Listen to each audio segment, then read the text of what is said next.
What's up, y'all? It's your boy AJ, and I'm back with another video for you guys. And it is a tier ranking video. I haven't been on my channel for a little while. I've taken a bit of a hiatus. Also on my socials as well. I've taken a little hiatus.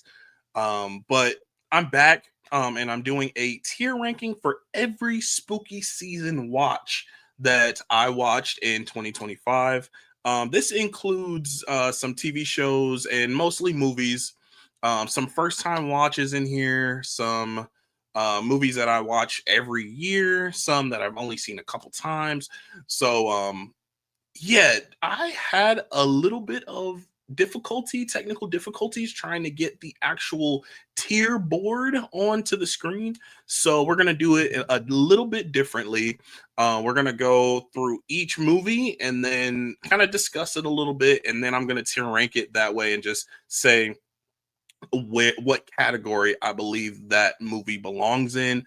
And my categories go amazing, great, good, okay, and just bad. So yeah, I'm gonna go through it like that. I'm gonna go through each movie. I have about 100 movies here, movie slash TV shows, TV seasons. I broke them up into seasons because you know I think that's the best way to do it.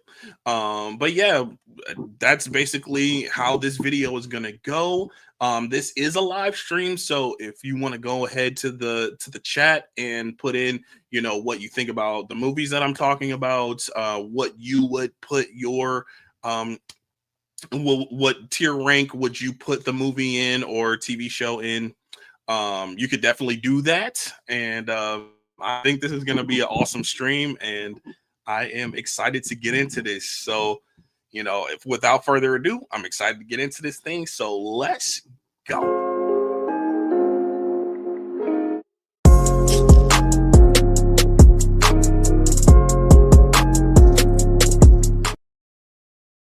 All right. So first, these are not in any particular order. So the first movie I'm going to go through is Last House on the Left. This is the remake, the 2009 remake. I did watch the original, so I'll talk about that when I get to it.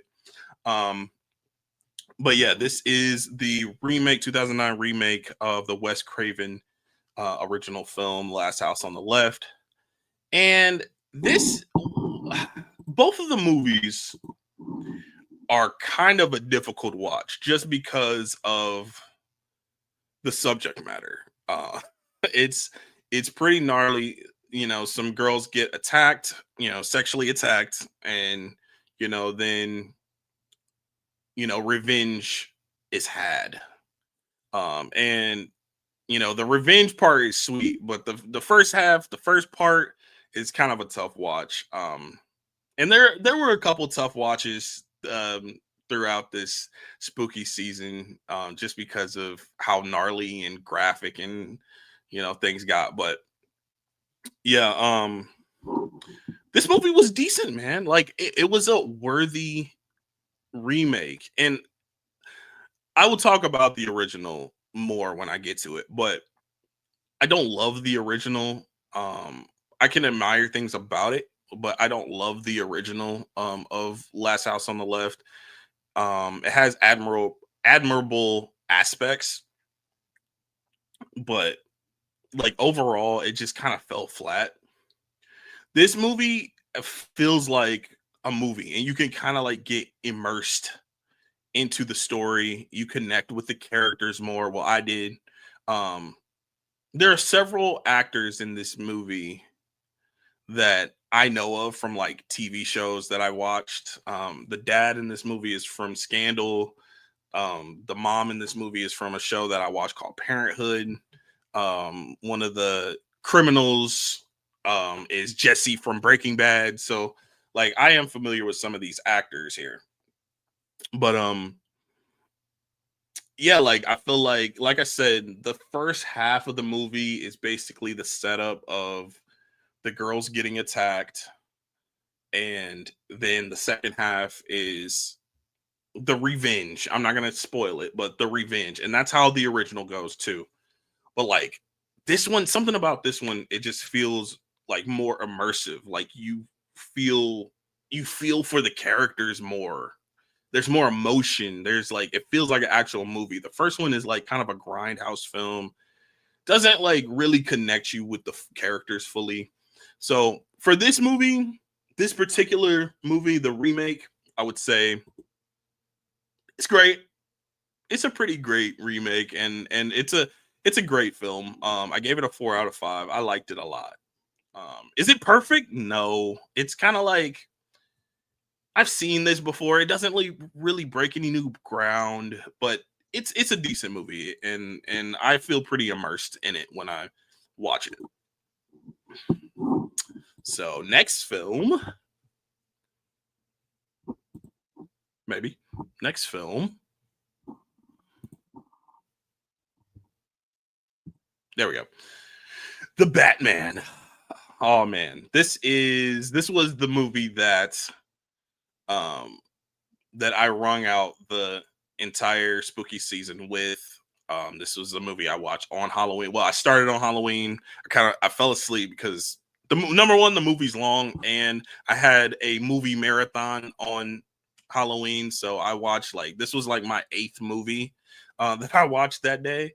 So I was falling asleep, so I had to finish it November 1st. But it's okay. I've seen this movie countless times. It is simply amazing. I'm not even gonna, waste time with this one. It's simply amazing. I love. First of all, this is my favorite Batman film. Yes, I said that. It's my favorite Batman film of all time. Now, would I say that it's better than any other Batman films? It's better than some, but I don't know if I would say it's better than the Dark Knight trilogy, better than the Dark Knight. I can't say that it's better, but I would say that I enjoy it. I enjoy watching it more. I'll say that. But the Batman, man, this is a true and true detective story, and that is what I want in a Batman film. This is, he's this is year 2. And what haven't we said about the Batman? We've been talking about this movie ever since it came out. We're ready for part 2. Let's go. But Robert Pattinson's fantastic. These other actors, Zoe Kravitz, John Turturro, Colin Farrell, just amazing actors. And this one is also just very immersive in the world of Gotham, and I love it. Love this movie. Yo, Fritzky, what's going on, man? Thank you for stopping by the chat. Let me know how you feel about some of these movies if you're able to stick around the chat. So, yes, the Batman is amazing. I'm ready for part 2. Let's go. Let's get it. All right, the next one is The Crow. I saw this for the first time last year, so I'm relatively new to this movie. It was my third time watching it, and I actually really love this movie. I think the best part of this movie is the aesthetics. I love how like gothic it feels. It's kind of like it doesn't have a lot of color, but like that goes with like the noir feel of it. Um, Rest in peace, Brandon Lee. This man killed this role. He was amazing as Eric Draven.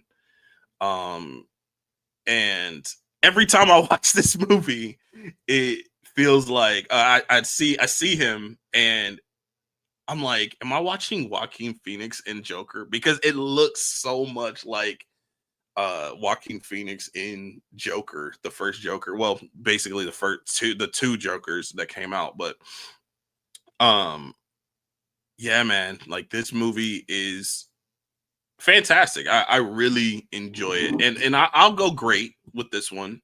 It's great. It's not perfect, but it is very good. I really enjoy it. I didn't see much horror. First time watches this October. Heretic, Strange Darling, both solid. Creep 2, it was okay. VHS 99, I only like Ozzy's Dungeon. Heretic, I didn't quite love. I understood what it was going for, but I didn't really understand the audience for Heretic. Strange Darling, I think was good. It was a little slow paced, but it was good. Creep 2, I watched that for the first time. I'll talk about that when I get to it. And VHS 99. Those movies run together to me, especially the Shutter era of the VHS movies. If it's not VHS Halloween, which I just watched, I don't even really know the difference. I'm sorry. I'm sorry.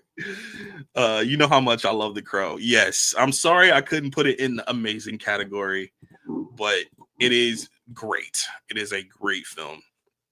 So that is The Crow. Next one is Lamb. This one is one that not a lot of people talk about, not a lot of people know about. It's a little Icelandic A24 film that's about, it's about grief. It's about, it is about losing a child. And it's it has some deep things about it. But it is very eerie. And the thing that stands out with this movie for me is the atmosphere. You can even see in this poster, like they're out in, you could see the mountains and the Icelandic atmosphere and things like that. It hones in on that, and I think the filmmaking is phenomenal. um this movie is amazing to me. Now, is it divisive? I feel like this movie would be divisive if people actually sat down and watched it. It is in another language. It's not in English. It is in like Icelandic language, but it's not a lot of talking in it. It's not a lot of you know dialogue in the film. There is some, um, but I love every time I watch this movie. I love it. And I'm not gonna give it away because this poster doesn't give away what the movie is about. I would just implore you, if you like indie films, if you like a slow burn, this one will be for you. Just go ahead and check it out. I recommend it if you like a slow burn and an indie film. We got to see this still sometime, maybe next year. Yeah. Check out Lamb. I really enjoy this movie. I'm gonna give it. I'm gonna give it amazing. Yeah, I'm gonna give it amazing. I love that movie, and I watch it. This was probably my fourth time watching it since the theater. I watched it in theaters. I saw the preview when I went to go see The Green Knight, and I was like, I kind of want to see that. And I saw it in theaters, and I really liked it. So amazing. I love Lamb. Next is a little Disney Channel original movie called Halloween Town. Yes, this is not a movie that I grew up with. I'm sorry. I none of these movies I watched as a kid because I didn't really celebrate Halloween as a kid. But now I'm older and I've seen these movies.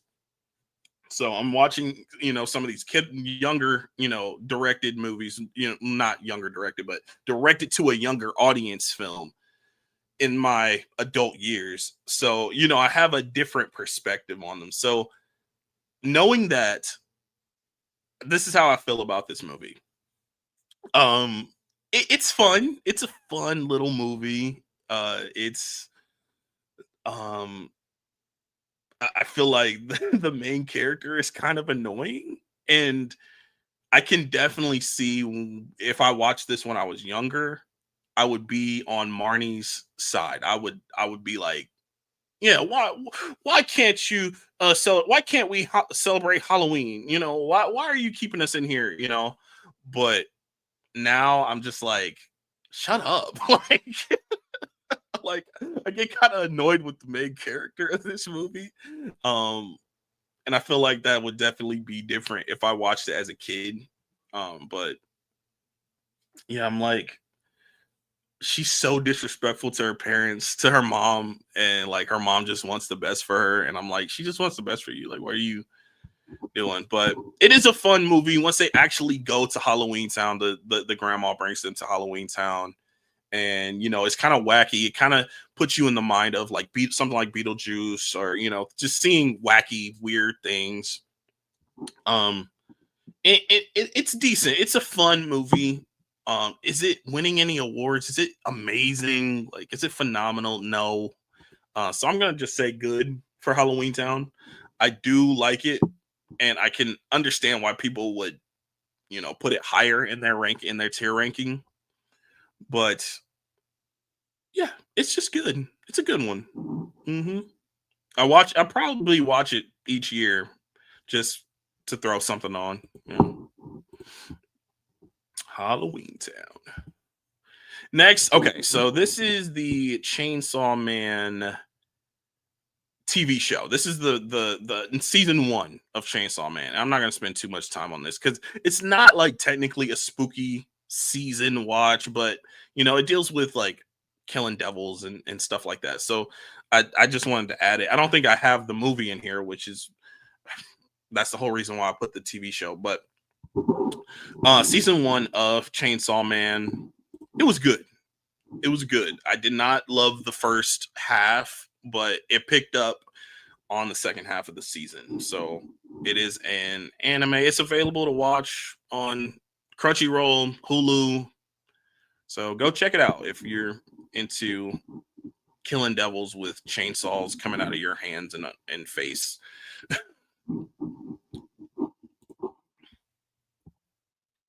All right, Daryl Dixon, season 2, Book of Carol. It's only 6 episodes, and the thing about me, I'm a Walking Dead fan through and through. Am I like a fanatic that's caught up with every spinoff and every show? No, I'm not caught up with everything for Walking Dead. I still have to finish Fear the Walking Dead. But I know a lot of people that were fans of The Walking Dead, like the original series, and they just kind of fell off. I didn't fall off completely, but like I kind of slowed down. But I watched season 2 of Daryl Dixon, and I did like it. Seeing Daryl and Carol on the screen together, something about it just warms my heart.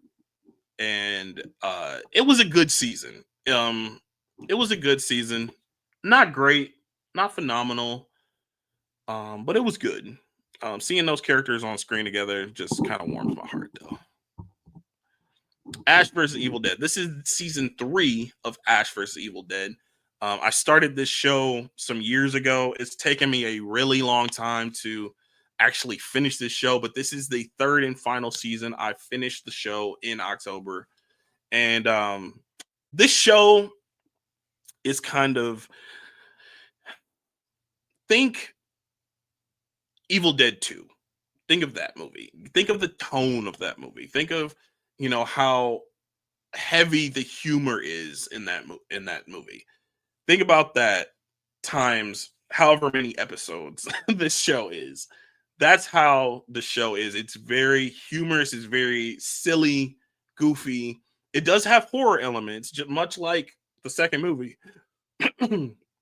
but it has a lot of humor, and it kind of undercuts the horror, which the second movie does as well.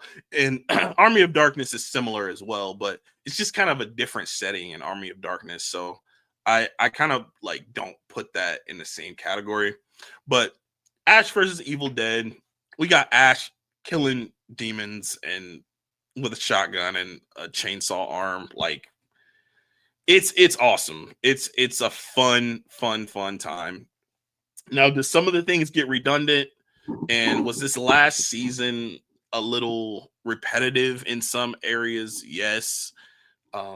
But I did like the show overall, and the season was good.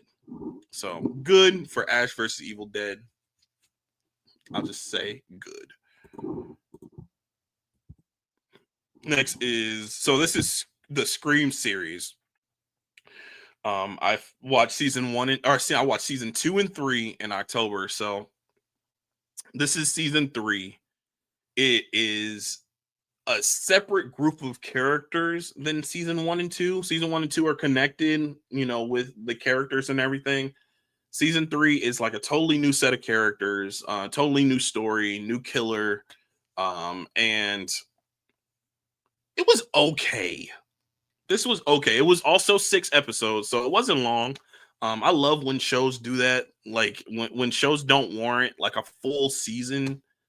Um, Give me 6 episodes, man. If it doesn't warrant like a full like 10 episode season, give me 6 episodes and we're good. And that's how this season felt. Like it felt like 6 episodes was plenty.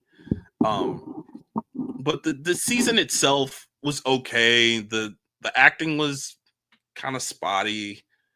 It felt more like Scream, like the Scream franchise in the first 2 seasons to me personally. But yeah, overall, and then the reveal, some of the reveal at the end was kind of like, yeah, okay. I guess I can see that, whatever. So I'm gonna say okay for Scream season 3. Okay, Scream season 2. This was, like I said, this one is connected to season 1, with all the same characters and things like that. This one, uh, I don't love the first. I don't love the first 2 seasons of this show, but there are some things that I did like. Some of the characters definitely grew on me through season 1 to season 2. But overall, season 2 is just okay. Just okay. All right. You're next. In this movie, I seen this years ago, like pretty much back when it came out. And I remember really, really liking it. I thought it was really cool concept.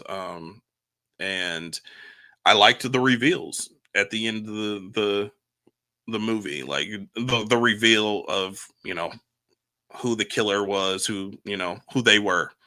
And rewatching it, this is probably I've seen this movie quite a bit. This is probably like my 5th time watching it. I still really like it. I still really like this movie. I don't think my score has budged. Do I think it is a perfect movie? No, it's not perfect, but it's fun.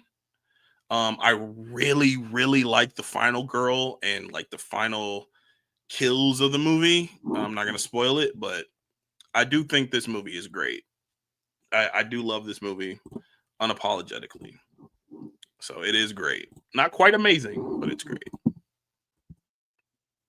Next is a Friday the 13th remake. This is not a first time watch. I've seen this multiple times. Jared Padalecki is in this movie. Supernatural fans, let's go. Supernatural. Jared Padalecki is in this. And then Daniel Panabaker is also in this. It's a good movie. It's good. It's a good slasher.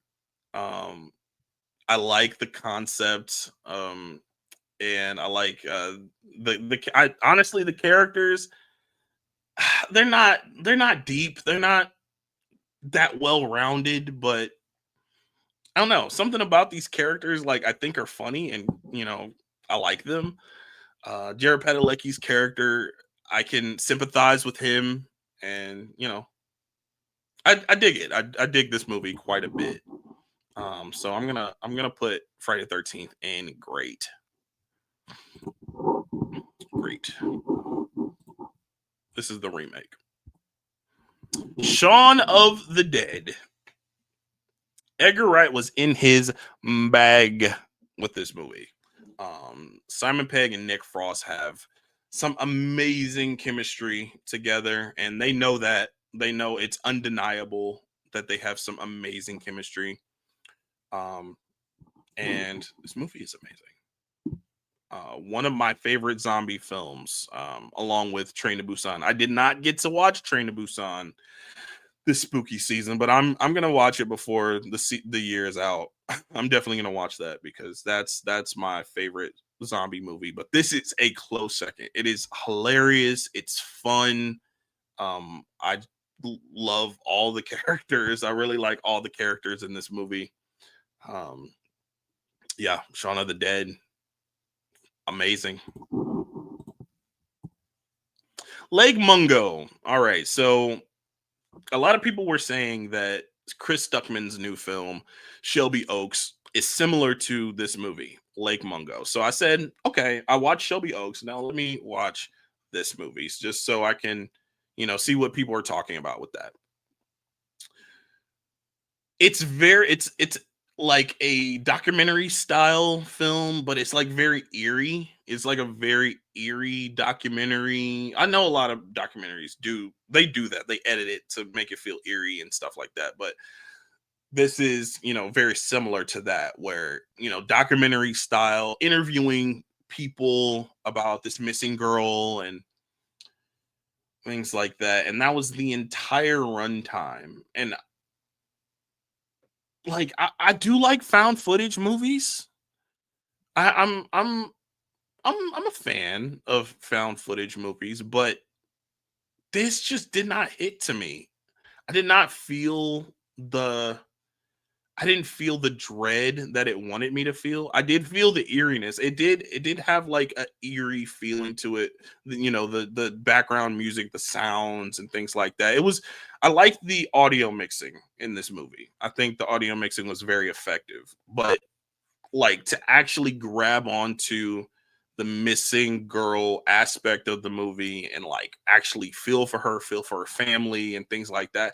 I just didn't. It's sad to say, but I didn't feel that when I watched this movie. Um, was it well executed? I feel like it was decently executed for what it was, but it just didn't grab me personally. So uh, I would say it's okay. I would say it was an okay movie. I think I gave it a 3 out of 5. It's like borderline okay to good. It just didn't grab me personally. Next is Silver Bullet. Oh, ho, ho. The Stephen King fanatics are gonna come for my neck with this one. I didn't love Silver Bullet. It was okay. I understand that they were trying to tell a story here, but like I was like, just give me more werewolf. That's what I want. That's what when I watch this movie, when I put on this movie, I want werewolf. It looked great when they actually showed it, when they showed the werewolf and what it could do. The practical effects were really good, but yeah, like it was kind of a slog to get through. It was kind of boring, honestly, but um, it was okay. I like the practical effects, but other than that, I probably won't ever watch this movie again. It was okay. Adam's Family Values. I dug this movie a lot, and this was a first time watch for me. I've seen Adam's Family plenty of times. I love this little family, and when when I watched this, I was not expecting it to enjoy it because a lot of sequels and they're cool, but they're sequels. They're not gonna overthrow its predecessor. This one was close. I feel like I might maybe some days I'll like this movie better, some days I'll like the first movie better, but they're kind of interchangeable to me. I enjoyed this movie quite a bit. I didn't expect to enjoy it as much as I did, but it is amazing. I thought this movie was amazing. I love the story to it. Joan Cusack is in it, and I loved her character. Um, and it might be my favorite performance from Joan Cusack that I've seen. And that's saying a lot because School of Rock is one of my favorite movies of all time. Next is Don't Move. This is a Netflix. I think it's a Netflix original. It was on Netflix. I watched it on Netflix. But I'm not sure if it's like original Netflix film. Um, but yeah, it's about this girl, this lady, and she's about to end it all. She meets this guy, and he basically drugs her and says that, oh, you have 20 minutes before your body totally shuts down. So, and so she gets away and she tries to find a hiding space, a hiding spot. So when her body shuts down, he can't find her. And then, she gains control of her body again and, is able to escape.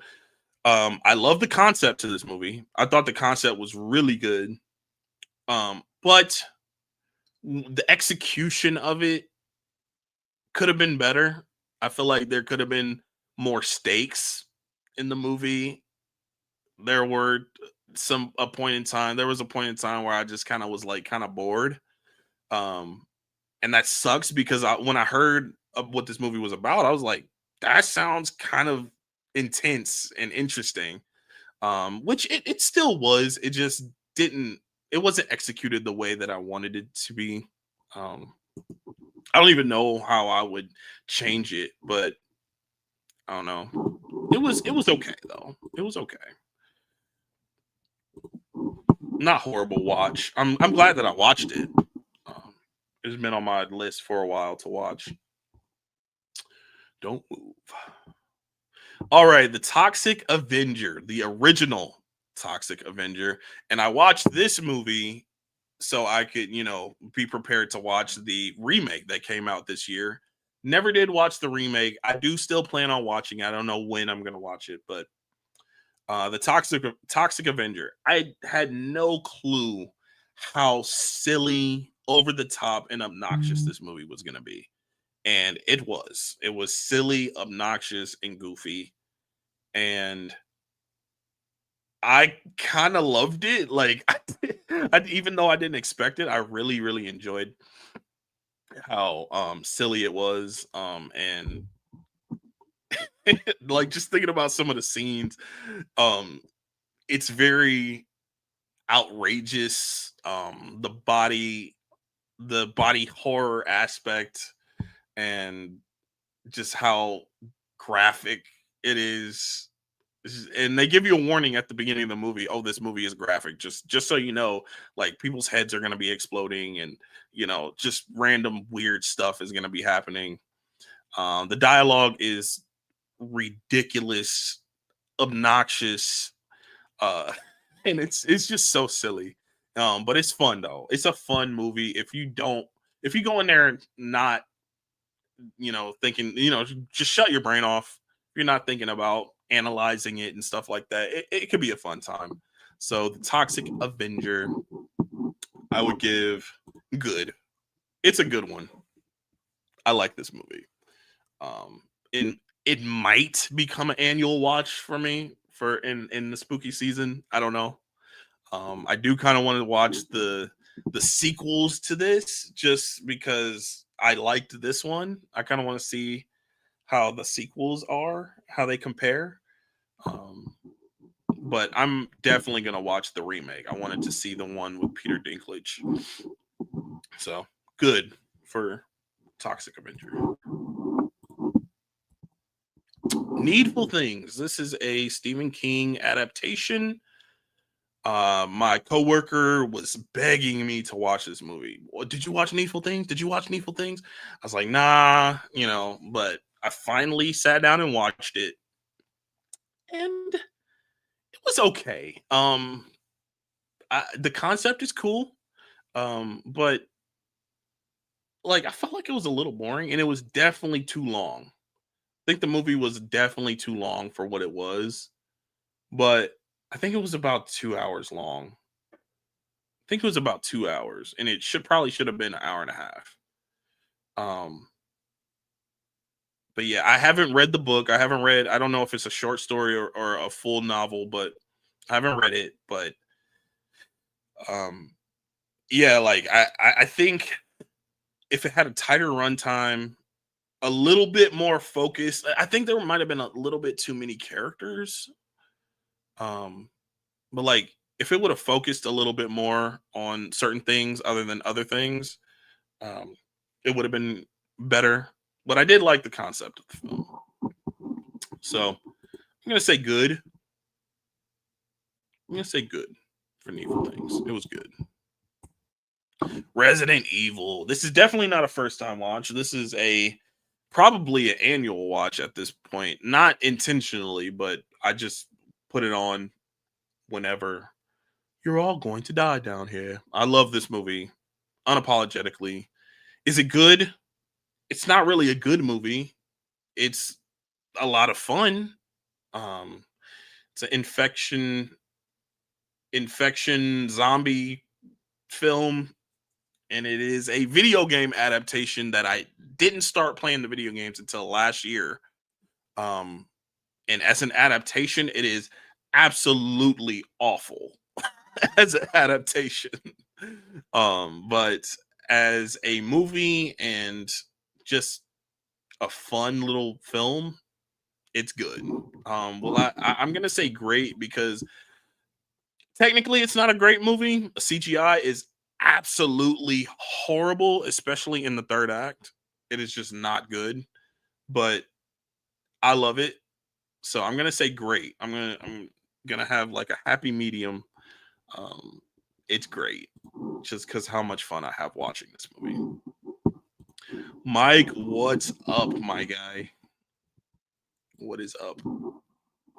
Yeah, so great. Resident Evil is great to me. Trick or Treat. Oh, how this movie has grown on me. I watched this movie for the first time maybe 2020, 2021, about 4 or 5 years ago. And I kind of absolutely hated it. I did not like the movie at all. I thought it was really corny and I didn't like the performances at all in the movie. It's like this movie is cheesy, it's corny. The only thing I liked about the movie was Sam, but I didn't even like his story, and I still don't really love his story. I kind of skip around a little bit when I watch this movie, but um well, it's not really his story. Like I like the flashback part of his story, but when the kids like go to the bus and like see the zombies and stuff, that part is really boring to me, and I don't like that part of the movie.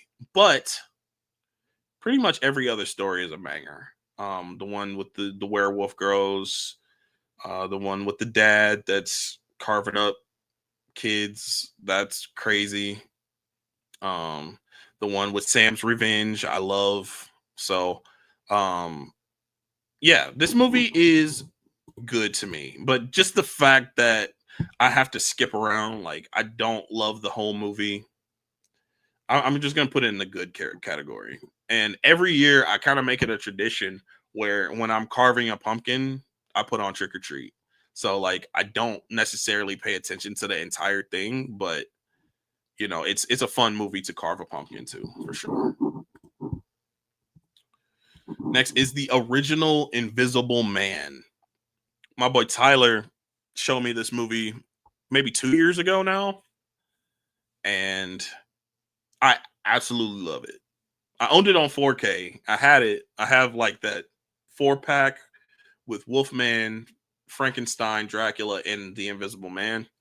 And I finally sat down and watched it with him. And this movie is a banger. This man, if he says he's gonna do something, he's gonna do it. And he'll tell you, yo, I'm coming for you at 10 o'clock p.m.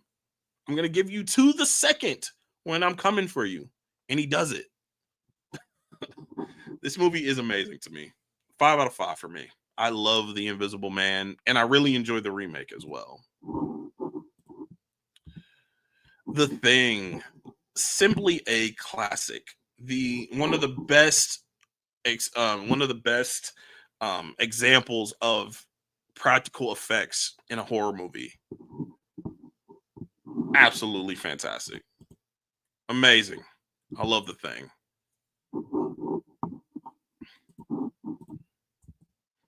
Salem's Lot. This movie came out last year, 2024, on HBO Max, or I guess it was Max then, but HBO Max, and it was one that I had been meaning to watch because I'd seen the original. This is another Stephen King adaptation. I've seen a lot of Stephen King adaptations this spooky season, but um, yeah, Salem's Lot, vampire film. It was decent. It was very long. I was sitting there like, why is this movie so long? And it took a really long time for them to figure out that it was vampires that was, doing what they were doing in the town. I'm like, why is it taking this so long for them to figure this out? Like, I've seen so many vampire movies at this point to where it's like, y'all know it's vampires. Why are y'all dilly daddling? Like, come on now. So yeah, the movie was cool though. It was fine. Like, I liked the way the vampires looked. Um, it was pretty gruesome. It wasn't like cover your eyes gruesome, but I don't know. This movie was okay. I think I gave it a 3 out of 5. It's okay, not bad. The Wicker Man. Midsommar took a lot of inspiration from this movie, and I had watched this movie I think back in 2021, a while ago, but I only had watched it once, so I didn't really remember exactly what the movie was about, what the concept was, and I kind of like the concept of this movie more than Midsommar. Even though I love that movie, I like the concept of this movie, and it's kind of nice and short. Midsommar kind of drags. It's a long movie, but this movie is kind of short and to the point. There's a missing girl that's was last seen on this island. A police officer goes to this island where these people are having pagan rituals, and he gets kind of wrapped up in these rituals, and crazy stuff happens. But yeah, I really dig this movie. I like this movie a lot, and it helps that the movie is shorter. Um, could it have been a little longer? Yeah, it could have been a little longer and a little bit more focused on the investigation. But the investigation, it was there. It was present pretty much the entire movie. But I feel like there could have been more like clues, a little bit more, just a little bit more honed in on. Um, but yeah, this movie is great though. This movie is great, and I've got the 4K for it, the Steelbook. I absolutely love the 4K Steelbook for it. But this movie is great. The Wicker Man. Black Xmas. This is the remake to Black Christmas. The in between remake, because there was another remake, I believe, in 2019. This one is the 2000s remake for Black Christmas. And honestly, I think this one is my favorite of the three, which I say that, but I really, really dig the first one, the original. I really, really dig the original, but I think the original is more of it's kind of like a mystery. Like, you don't really know who's doing what. In this movie, you know who's doing what. There is a twist, but like you kind of know who's doing what, and it's not like, oh, who's going around doing such and such. And the flashbacks are brutal. The kills are brutal in this movie. You don't get that with the original. It's more of a mystery, eerie, dark type movie, but it's not brutal. And this movie is brutal, and it's more entertaining to watch. So I'm gonna say great for Black Xmas. I know most people probably wouldn't agree with that with this movie. Um, I think it gets tossed to the, oh, it's a slasher. It gets tossed to that category, but I genuinely like it.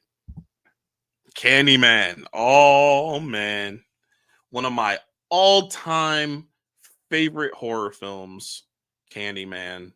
Rest in peace, Tony Todd. Awesome movie, really cool movie. Um, Amazing horror villain. I really like the concept of the movie. Um, yeah, got some a black horror villain. Amazing, amazing. Candyman is amazing. Next is Signs, starring Mel Gibson and Joaquin Phoenix, directed by M. Night Shyamalan, and it's very much a Shyamalan film.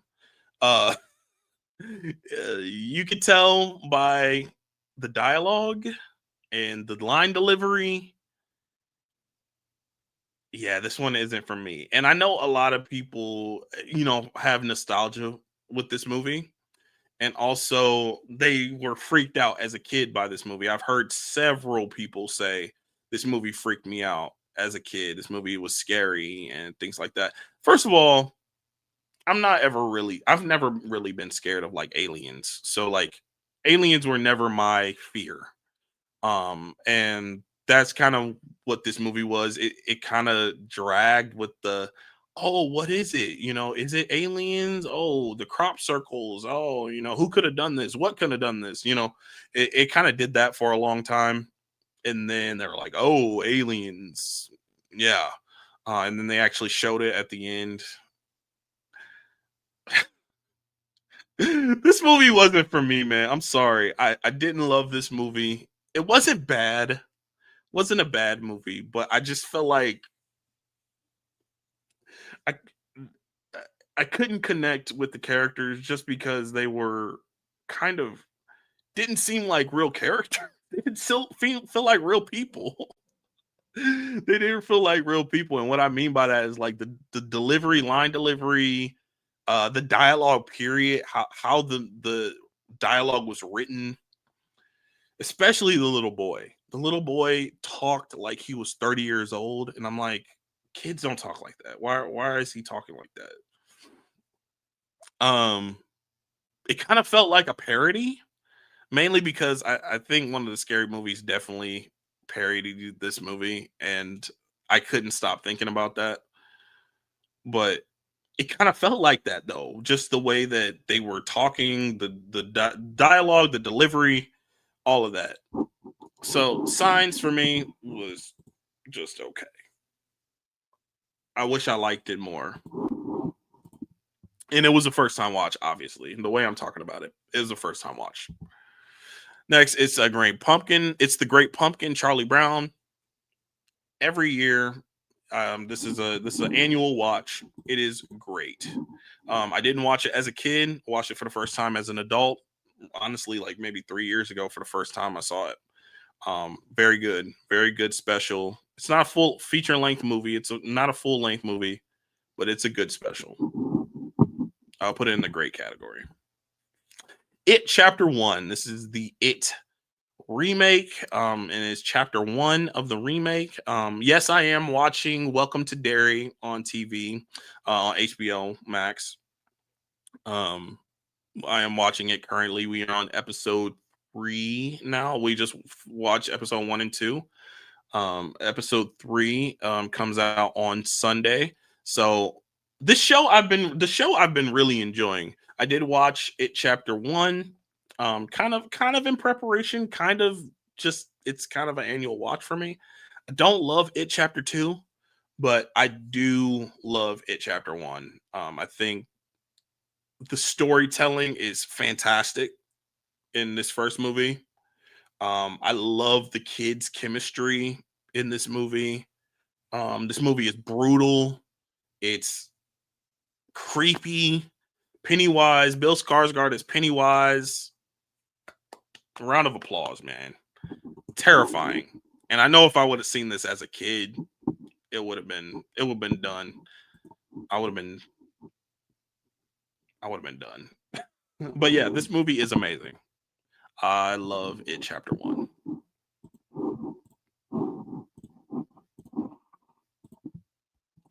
Next, it's Halloween 3. 6 more days till Halloween, Halloween, Halloween. Silver Shamrock. This is a movie that definitely grew on me. I watch it yearly now, but I did a first time watch for this movie. Quick plug: I did a first time watch for this movie on the YouTube channel, and I did not love it. I didn't love the movie. I was reacting to it, the things that were happening in it, but by the end of the movie, I was like, "What was that?" But now, every time I put this movie on, like I quote it. I just enjoy this movie now, and I don't know why. It's not like the best movie, and it's definitely not the best of the franchise. Um, but it's just kind of a fun movie for me, and I love the jingle. I love the jingle. Silver Shamrock. Yeah, I'm gonna put great for Halloween 3. Stop it! Stop it! Stop it! Tales from the Hood.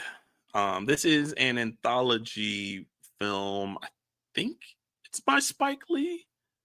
Spike Lee had definitely had something to do with it. If it wasn't directed by him, it was produced by him. I watched this movie for the first time a couple years ago, maybe 2022, 2023. I liked it. I liked it quite a bit, actually. On this rewatch, I didn't love it. Um, Kind of found it a little boring, a little cheesy. Didn't really love. It's an anthology film, and it just kind of, I don't know. It just didn't sit well with me the second time watching it. I it's not horrible, but I didn't care for it the second time, which is unfortunate because I was looking forward to rewatching it. I was like, oh, I remember liking this movie a lot when I watched it for the first time, and it didn't hold up for me. So just okay for Tales from the Hood.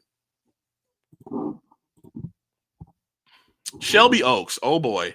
I'm not even gonna go into this movie that much, but this is Chris Stuckman, the film reviewer, YouTube film reviewer, Chris Stuckman's directorial debut.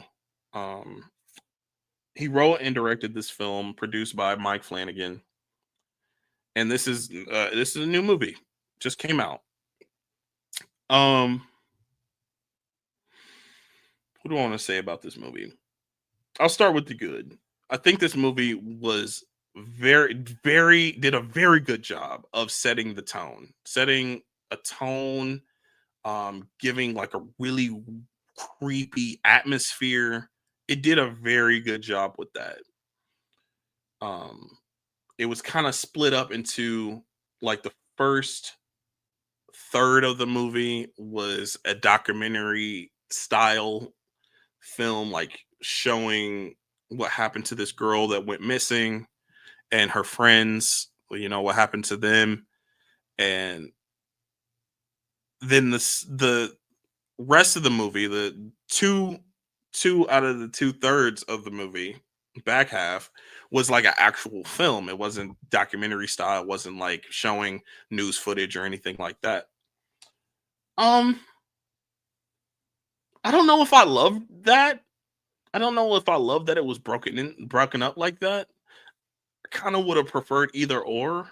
I don't know what I would do with this movie differently. Um, because there are aspects that I really, really liked and like that, but other aspects I feel like the script was a little half baked. I hate to say that. It just didn't feel like a full script. It felt like something else should have happened. There should have been more to it. Should have given us like maybe 20 minutes more of explanation of things that happened at the end of the movie. Um yeah, it wasn't horrible. I didn't hate myself watching the movie. And I really, really wanted to like it more than I did, but it wasn't bad. And this is one thing I will say. Um, Chris Stuckman directed the heck out of this film because, like, when it was creepy, when it was like shivers going through your spine, it definitely was effective. Like, I think the filmmaking aspect was effective. The writing is the only thing that I just didn't love about the film. But I'm gonna say good. I gave it I think a 3.5 out of 5. It was a good movie. Not quite great, but I'm very much looking forward to seeing what he's gonna direct in the future, and maybe he directs something that he didn't write, and that could work better for him. I don't know. Um, Maybe collaborate with writing. I don't know. Um, but it was a good film. It was good. Mads. I believe this is French film. It's about an infection. Um, Very stylized film. There's kind of like a lot of one takes in this movie, and I liked it. I liked this movie. I think it was interesting. I thought it was interesting to say the least. Kind of creepy, and then just kind of like wild. Like when you actually see the people infected, just a wild, crazy infection movie. But it was honestly kind of fun to watch. Um, yeah, so I'm gonna say good for Mads. I think it's a Shutter original. I watched it on Shutter, so it's another Shutter film that I watched. VHS Halloween. Whenever the VHS franchise comes out with something, I watch it, and this was no different. VHS Halloween. When they announced this movie, I was like, "Oh, I guess I got another VHS movie to watch this year." And I liked this movie. I think it was a decent group of shorts. It VHS is always an anthology series, so whenever film comes out, there's usually like four or maybe five or six shorts within, and yeah, I dug it. I liked it a lot. There was a short that I didn't love. I think it was the candy one where like the body parts were being put into candy wrappers, and that was kind of silly. It was kind of goofy to me, but I would say this one was good. I enjoyed VHS Halloween. The Ugly Stepsister. I believe this movie was Norwegian film, and I heard that this movie was really good. I was like, okay. I watched the trailer when it first came out earlier this year, and I was actually gonna go to the theater and see it, but I wasn't able to.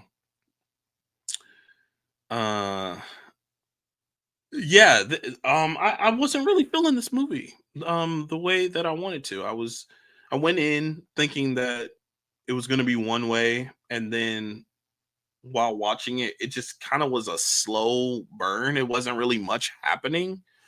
It was the story of Cinderella, but in the perspective of the stepsister, and it was just like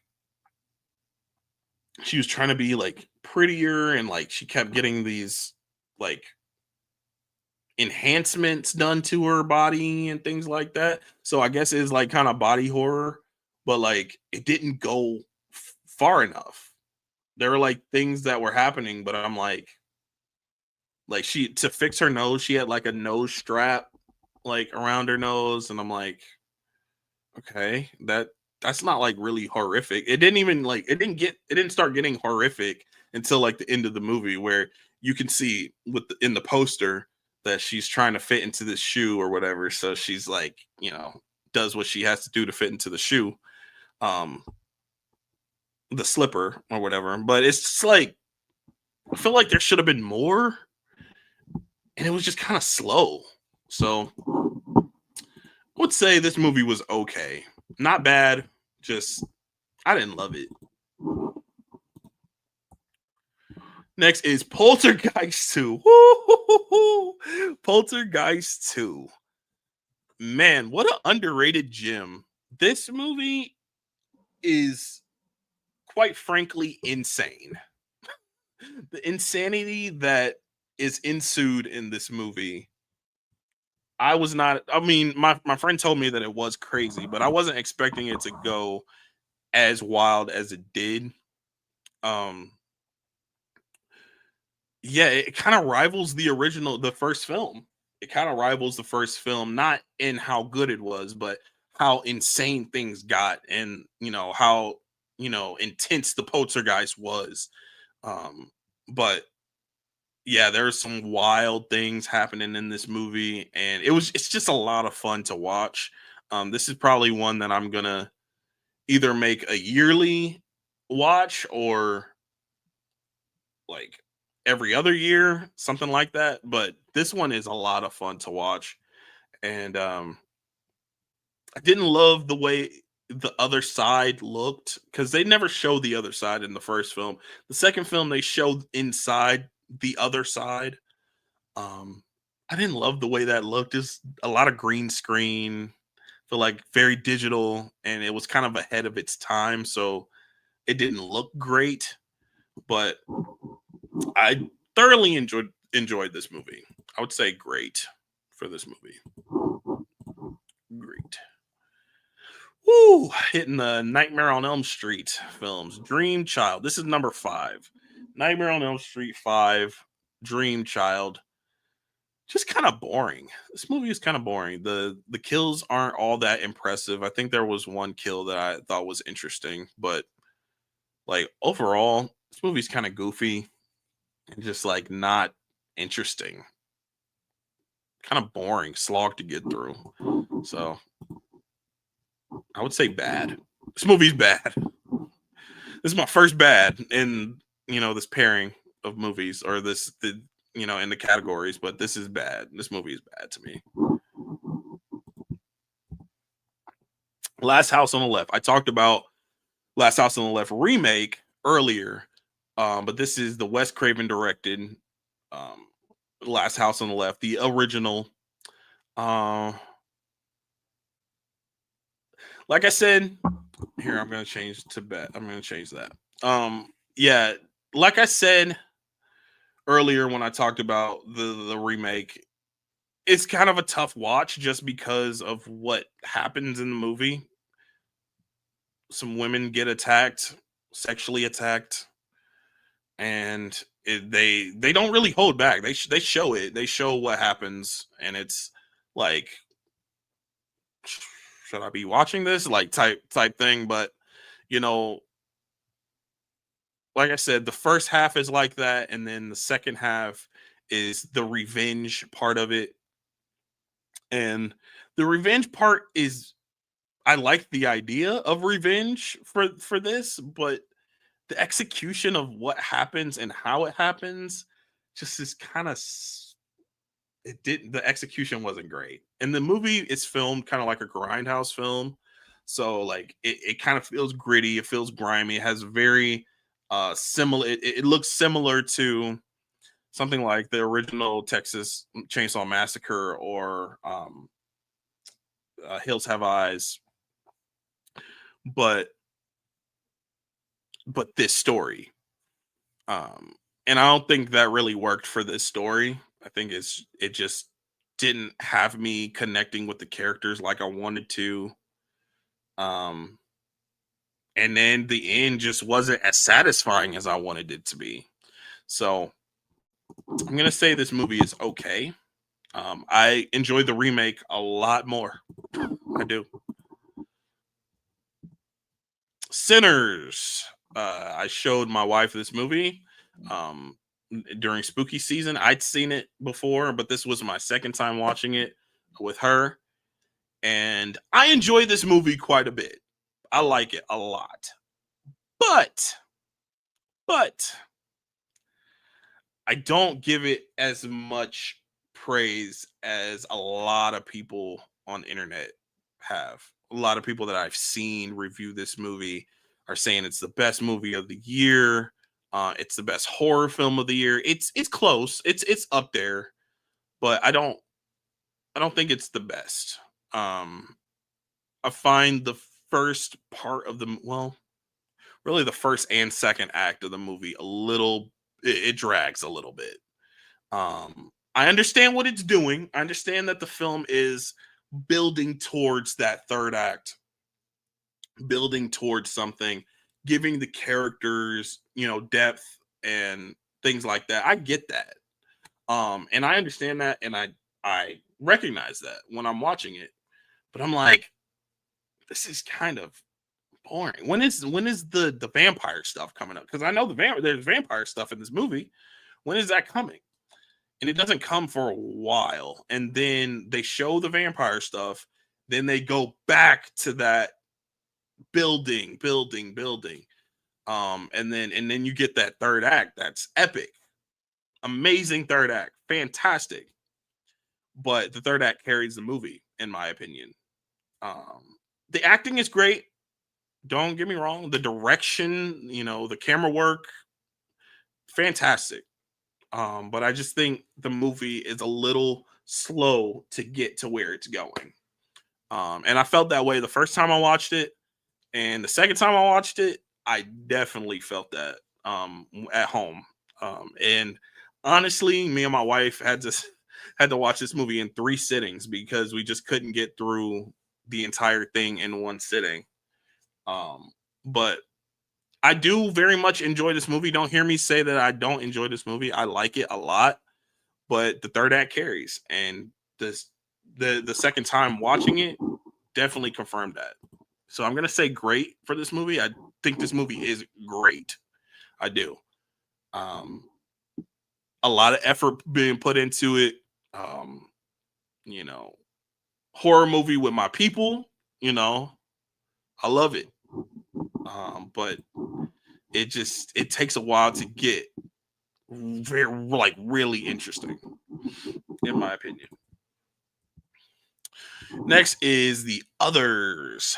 It's a nice little ghost film. Nice little ghost film.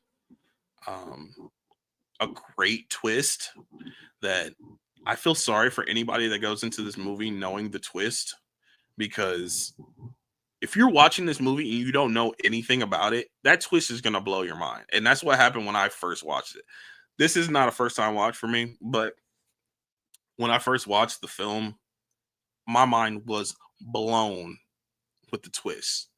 So if you're in the chat or if you're down in the comments, do not spoil this movie, but it's great. This movie is amazing.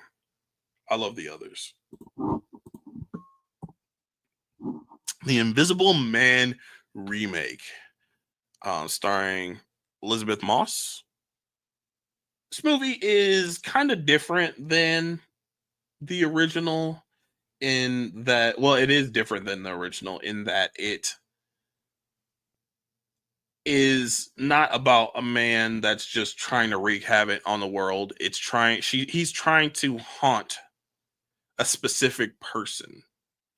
And I like that difference for this movie. I think it is I think it works for what this movie is and for the time. I feel like if they made The Invisible Man the original now, it would just be kind of weird that this guy is just doing stuff for the heck of it.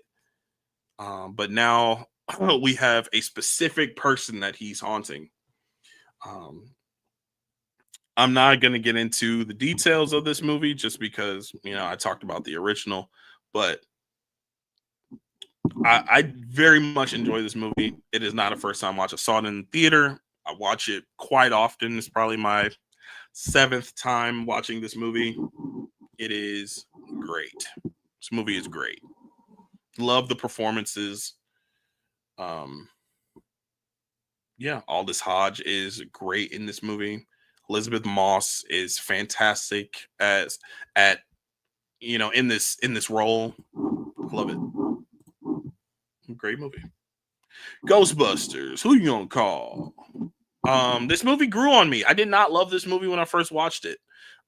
Like I said, I didn't watch any of these movies when I was a kid, so Like that nostalgia thing is not really part of any of these movies. So I don't have nostalgia for this movie, but watching it each year, watching it over and over again, I understand the nuance and why people feel nostalgic for watching this movie. Um, and I like this movie a lot. It is a good movie. 4 out of 5. Cabin in the Woods. I love this movie, man. I love this movie. This movie is so funny to me, and it's like this movie is a parody of sorts. It's not like a straight up parody, but like it's making fun of slashers, of young people going to a cabin in the woods and getting hacked. And it's just like some of the things in this movie are just outrageous. And yes, it has a scene at the end of the movie, a pretty long scene at the end of the movie with CGI, and it's not good. The CGI is not good. I fully admit that. I fully admit that. But the rest of this movie, I just enjoy so much, and I love the concept of this movie. I'm not going to give it away for people who haven't seen it, but I really enjoy the concept of this movie, and I like that it's poking fun at the horror genre and this subgenre of horror. Yeah, so movie is amazing, man. I love this movie, and I unapologetically love this movie. Cabin in the Woods, amazing. Friday the 13th, Part 5, A New Beginning. It's so bizarre to me that this is my favorite Friday the 13th movie because number one, the killer isn't even who you think it is. Um, and the reveal of the killer is kind of ridiculous. Um, our main character is just kind of stiff and dull. Um, but there are characters in this movie that have charisma. My boy Reggie, I this movie, this movie, I don't think anybody in on this planet will say that this is their favorite movie of the Friday the 13th franchise, but I can safely say that it is for me. I will watch this movie any time of the year, all year long.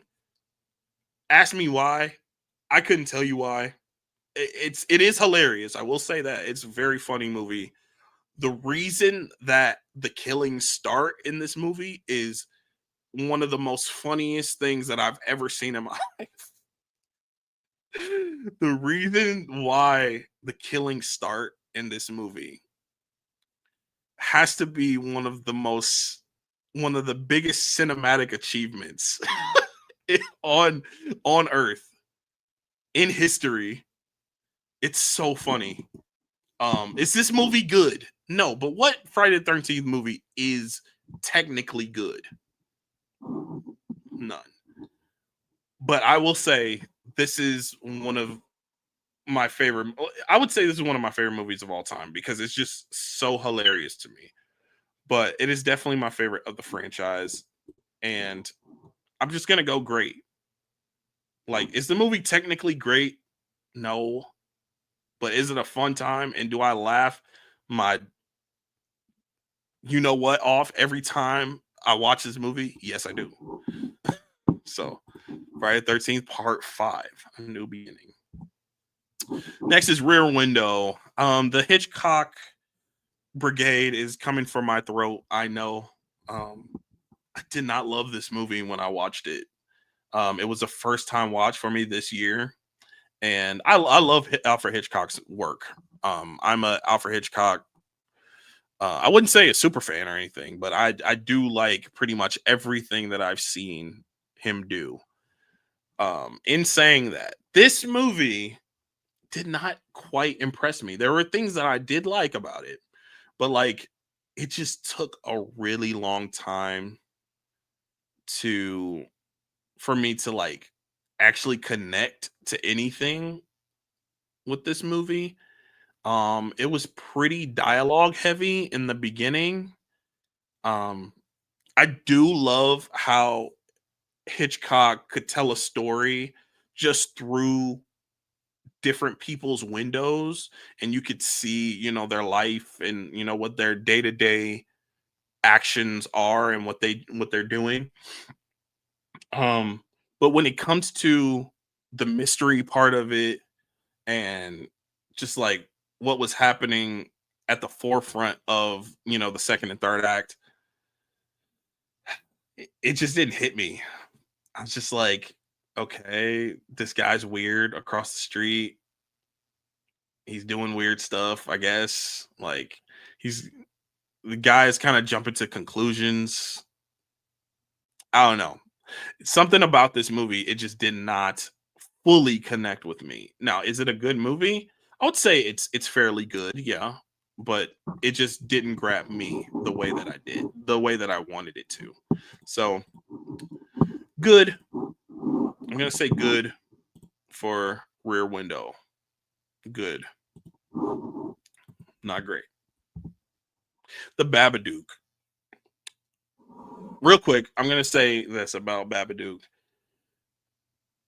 It's not. It's the actual horror villain is not that scary to me. I don't feel like it's as effective as it could be.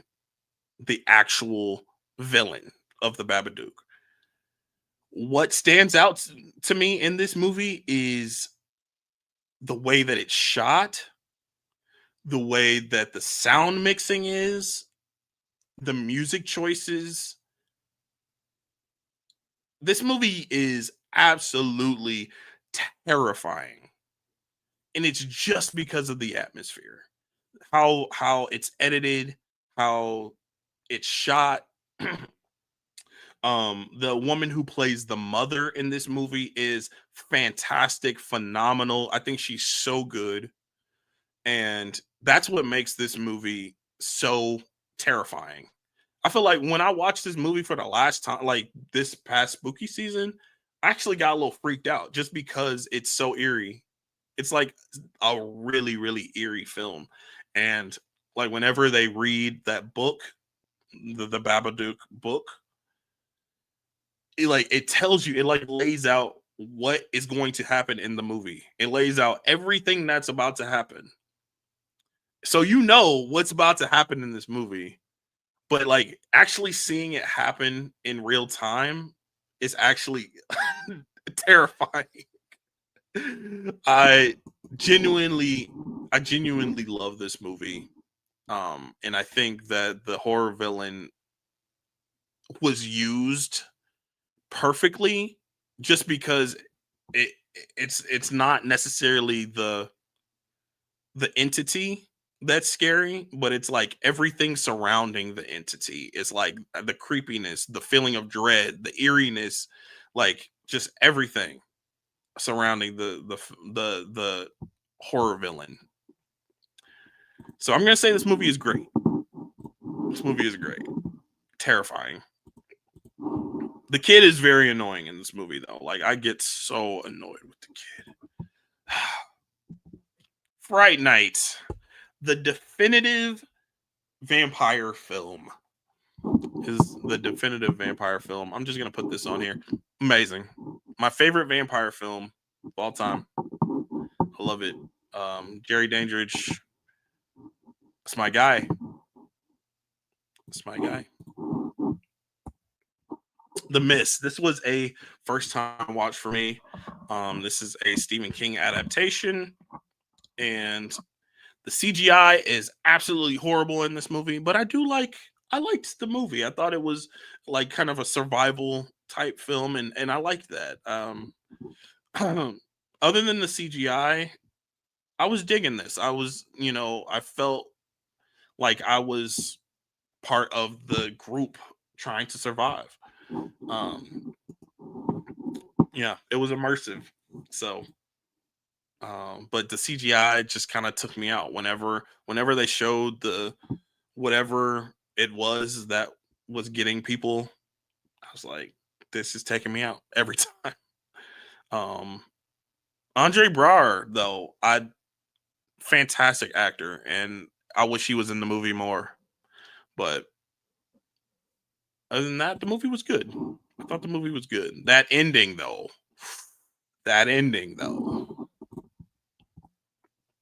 1408, another Stephen King adaptation. I went Stephen King crazy this year. Um, it took me a while to get into this movie about a paranormal writer staying in this haunted hotel.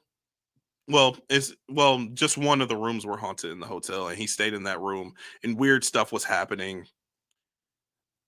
It took me a while to actually get into the movie, but once I got into it, once I like kind of connected with this character and his backstory and stuff like that, I think they had to show his backstory for me to actually care about him because he was kind of a jerk. He was kind of a jerk in the beginning of the movie. I was like, forget this guy, but they got Samuel L. Jackson on the poster like he was actually in it like more than 5 minutes. But it was really a one location type movie, and this guy's just kind of like going crazy in this hotel room, kind of losing his marbles slowly. But it was a cool movie. I would say it was good movie. It took me a while to get into it though. Basket Case. um it's a silly little movie. It's silly. It's kind of a slasher, and kind of like indie for a 70s movie. I don't know. Like I watched this movie for the first time like 2 years ago, and then I rewatched it, and I'm like, this is not the best. It's okay. Um, I like the concept. I like this guy holding this basket with this weird little monster thing in it, and it's going around killing people. It's all right.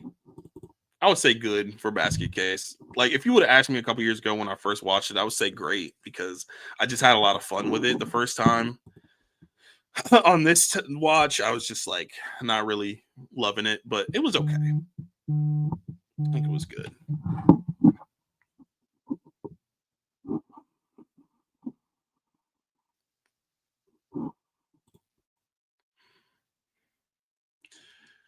Hey, boo. Yeah, I am.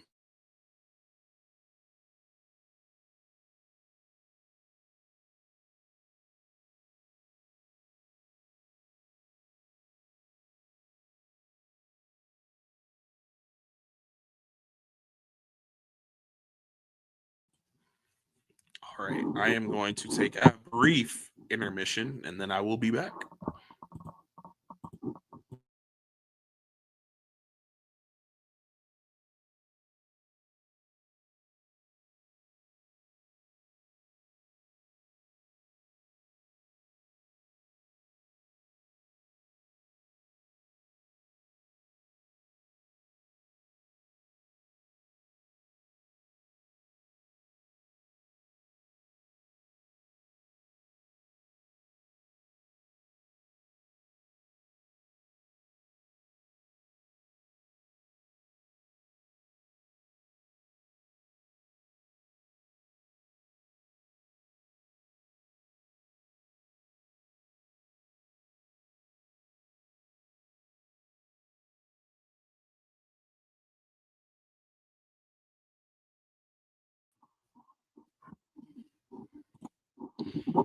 All right. I am back. Let's go. Basket Case. And next one is Hocus Pocus. Hocus Pocus. The Sanderson sisters. I put a spell on you. Fun little movie, man. This is a fun movie. I do like all the actors in this movie. For some reason, this movie feels like a Disney Channel original. It has more production into it. I could tell like it's more money, towards the production of it. But like the overall story and like just how it feels, it just kind of feels like a Disney Channel original movie to me. I've always felt that way ever since I watched it for the first time. But this is an annual watch for me. Hocus Pocus is just like a fun little kind of kids movie. I just kind of like put it in that category. It's like a family kids movie, fun. So I would say good for Hocus Pocus. I don't, like I said, I don't have nostalgia for it, but it's good. Return of the Living Dead. My boy Tyler showed me this movie last year, and we rewatched it this year, and it is a very fun zombie movie. It takes a little while to get going as far as the zombies and stuff, but once it's there, it is pure insanity. Uh, it's so funny, and these zombies are unlike any other zombies that I've seen. Like they have minds of their own a bit, because they'll like the cops will come and they'll eat the cops, right? They'll eat the cops brains or whatever, and then they'll get on the walkie and they'll be like, send more cops, and then more cops will come and they'll eat their brains. It's just like a whole running joke. Very, very funny film. um Brains, more brains, yeah. But Return of the Living Dead, this is a good one. I always have fun watching this movie, and I believe that it's probably going to be an annual watch for me. Nightmare on Elm Street 4 Dream Master. This movie, I when I first watched, this is my second time watching it this spooky season. But the first time I watched it, I did not like it at all. I thought it was horrible. Now, this time, I found a little bit more appreciation for it. I feel like it has some good kills, some good practical effects here. Um and like I semi feel for the characters. Kind of not really. Like I don't love the characters here, not like in the first movie or the third movie, but it's not horrible. It's not a horrible movie. I would say okay. This movie is not bad. It's just okay. And yeah, I can appreciate some of the kills here.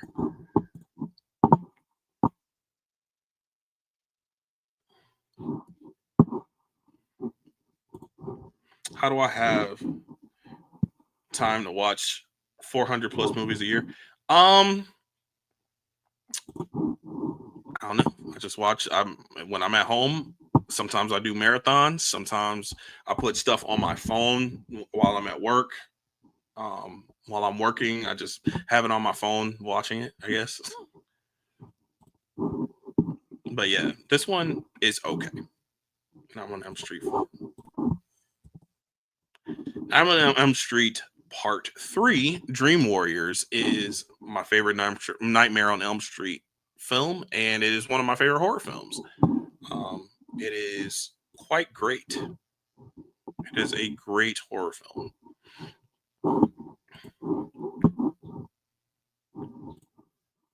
You want my job? That's funny. Yeah. The Black Phone. This is a movie. This is the second time I watched this movie. No, third time I watched this movie. I've watched this movie 3 times now, and I realize it's just not for me. Now, the first time I watched it, I kind of hated it. I did not like this movie at all. Over the past 2 times rewatching it, I have some more appreciation for the film. Um, I do like Ethan Hawke quite a bit in this movie. I do like him when he's there and when he is actually doing things. I do like him. Um, the kids, I just something about the kids in this movie, I just don't fully connect with. Like I like Finn, I like him, and I like the sister, but like I just can't fully connect with them. And that's something that I struggled with the first time watching it, and then the other two times watching it too. I just think it's kind of slow. The movie is just kind of slow, and it just doesn't fully work for me. A lot of people say that it builds anticipation, it builds creepiness and eeriness. I don't feel that. I don't feel like it builds that for me. I just feel like there's nothing going on. So that's just me. I know a lot of people are going to disagree with me about the Black Phone, but it's okay. I think last time I watched it, I just gave it a 3 out of 5. It's okay.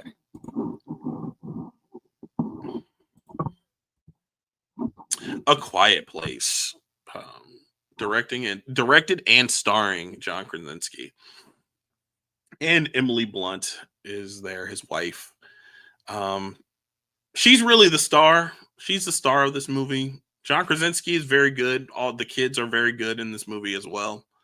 But Emily Blunt is the shining star of this movie. I'm sorry.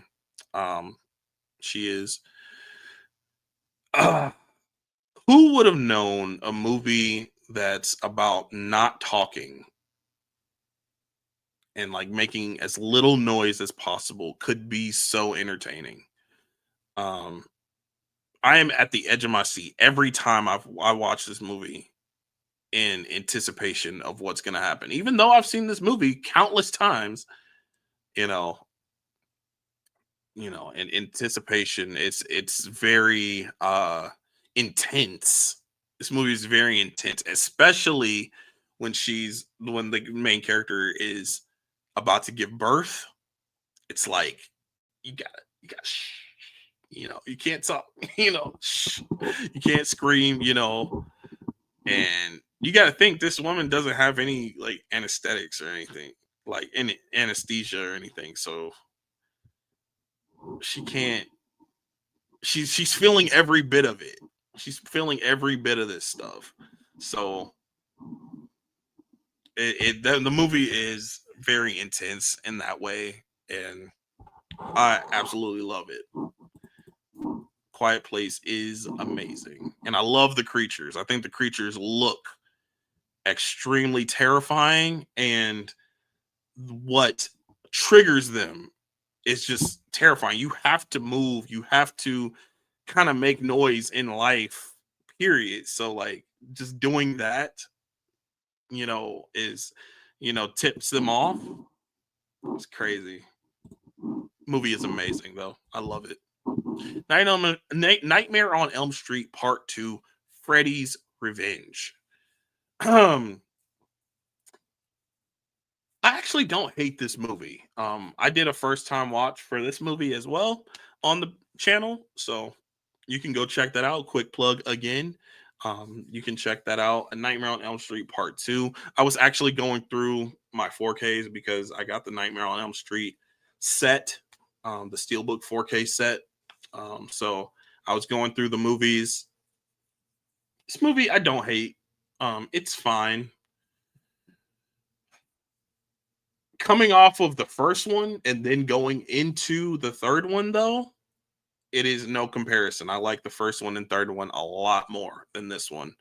It kind of like dips. So 1, 2, 3, so like it's kind of sucks that it got stuck in between two good ones. But this movie is fine. It's okay. I love the bedroom scene in this movie where Freddy is coming out of old dude's stomach, like he's like coming out of it. It's freaky.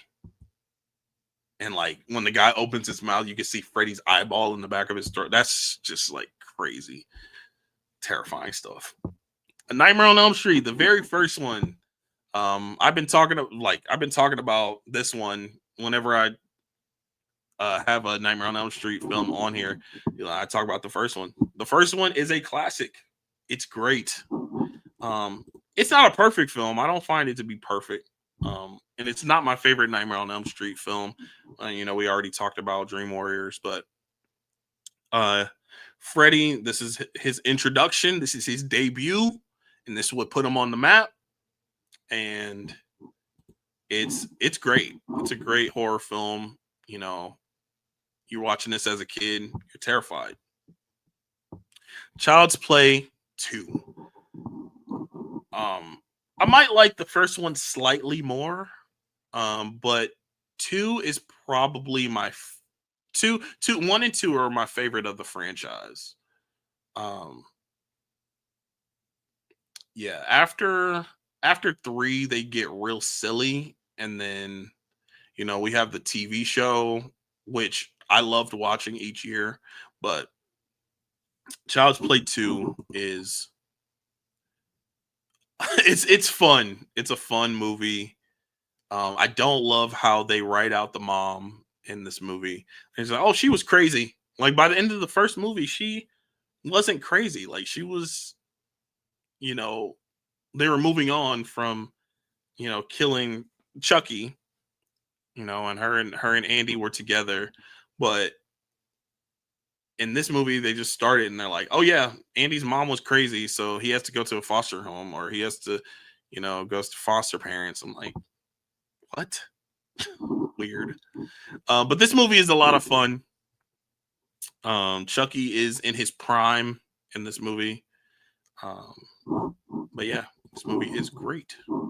Child's Play 2. Midsommar. We already talked about Wicker Man, how this movie is takes a lot of inspiration from Wicker Man. And it's very true. This movie, though, is a lot more drawn out. And I don't mean that in like a negative connotation, but it is like kind of stretched out. It's not as much substance or not as focused of a plot as the Wicker Man has. These people, I think a group of 5 people go to this, village where these people have pagan rituals, and you know there's no like really, I don't really feel like there's a strong reason that they go. I think it's just like, oh, we planned this trip, and maybe somebody is writing a thesis or something. I can't really remember, but I do like this movie. I think it is I love the aesthetic of this movie, how it is just so bright and out of the open, but it is horrific. Um, a lot of movies are, a lot of horror movies are in the dark, like, it's scary, dark, dark is scary. But this is like, oh, this is out in the light and it's scary, you know? So yeah, and it's like kind of shows all these characters, either they're getting killed off or either they're like spiraling into madness. And I like how the movie takes its time and actually shows that descent into madness for these characters. But yeah, I would say this movie is great. I love Midsommar. Ari Aster was in his bag with it. Creep. This is Mark Duplass. Oh man, this movie, I was not expecting this movie to be as silly and funny as it was, but it was very silly. I wasn't expecting that. I don't know what I was expecting with this movie, but this guy, Joseph, he's so silly. He's funny though. Oh, Mark Duplass, he's just like kind of a really like just weird, creepy dude. And he's just like a pathological liar. And he says that he's dying and he wants this guy to be like a videographer of, the end of his life. So he invites this videographer to his place, and it's like talking to the camera and like saying all this weird stuff and then he has this wolf thing, this wolf like helmet or mask or whatever, and he calls it Peach Fuzz. And it's just so ridiculous. I do like this character a lot. I think he's funny. I think he's just outrageous, ridiculous. But yeah, I liked this movie. I would say it was good. I would say Creep is good. It's funny. It's a funny movie. And then there's a show called The Creep Tapes. And I'm pretty sure it's starring Joseph, and it has like just him like doing weird shenanigans, probably killing people. Like that's what he does. Um, but yeah, he's just a weirdo. He's like a fun weirdo though. I don't know how to explain it, but yeah, I liked Creep. The Substance. Um, One of my favorite movies of last year. I don't think it was like my number one, but I did really, really enjoy this movie. And I went into the movie last year without knowing anything about it. I did not know what this movie was about. Um, and it definitely has themes of like, aging. And I can relate to it, like kind of comparing yourself to others and things like that, kind of insecurities. That's kind of what the themes are here. And it just to the extreme though, just changing your appearance, changing who you are basically to like fit in basically. And but to the extreme. And yes, this movie is long, but I think it works for what it is. I think it works. And I really like the performances in this movie. I love the performances. um it's funny at times. The body horror is crazy. Like if you're squeamish, if you like don't like needles, if you don't like, you know, things like that, this movie is probably not for you. Um but yeah, I think this movie is amazing. I do love this substance. The Hills Have Eyes. I watched the original and I watched the remake. So I'll talk about the original when I get to it. But the remake is actually pretty good. I actually really liked it, and it's kind of got like it is like gritty. It's grimy, gritty, but like I do like the way that it's filmed. It's very much a 2000s horror film, and it feels that way. But um, it is definitely a worthy adaptation to the original, or the worthy remake to the original. And this is one that I would love to talk about on our um our nerd talk, originals versus remakes. Kal-El, what is up, my guy? Kal-El. And then Luke, what it do, AJ? What's up? Just discussing my spooky season watches of 2025. I feel like I'm about halfway through them. Hills Have Eyes remake was great. I enjoyed it quite a bit.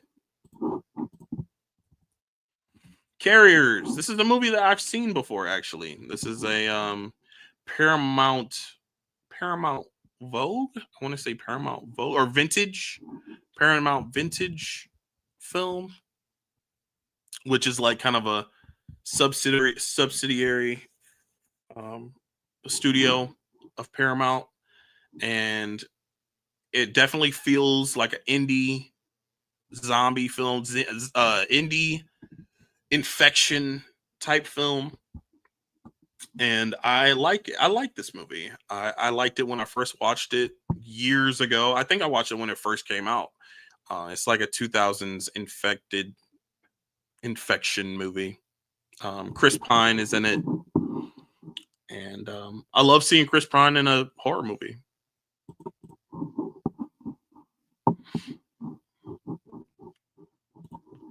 Never seen the original, but this movie was really good. I'm guessing you're talking about The Hills Have Eyes. Yes, it's intense. It's definitely intense. I'm watching Annihilation, but gotta pause. Check out AJ.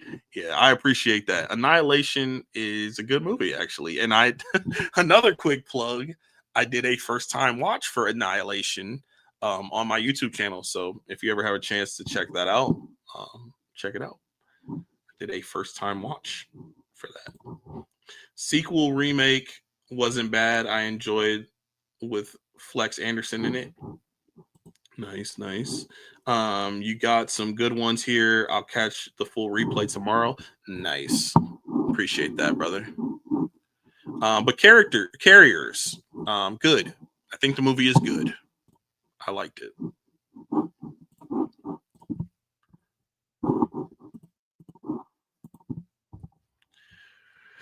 I don't really know how you say this, rec or record. I did not expect this movie to be a foreign film. This was a Spanish film, I think.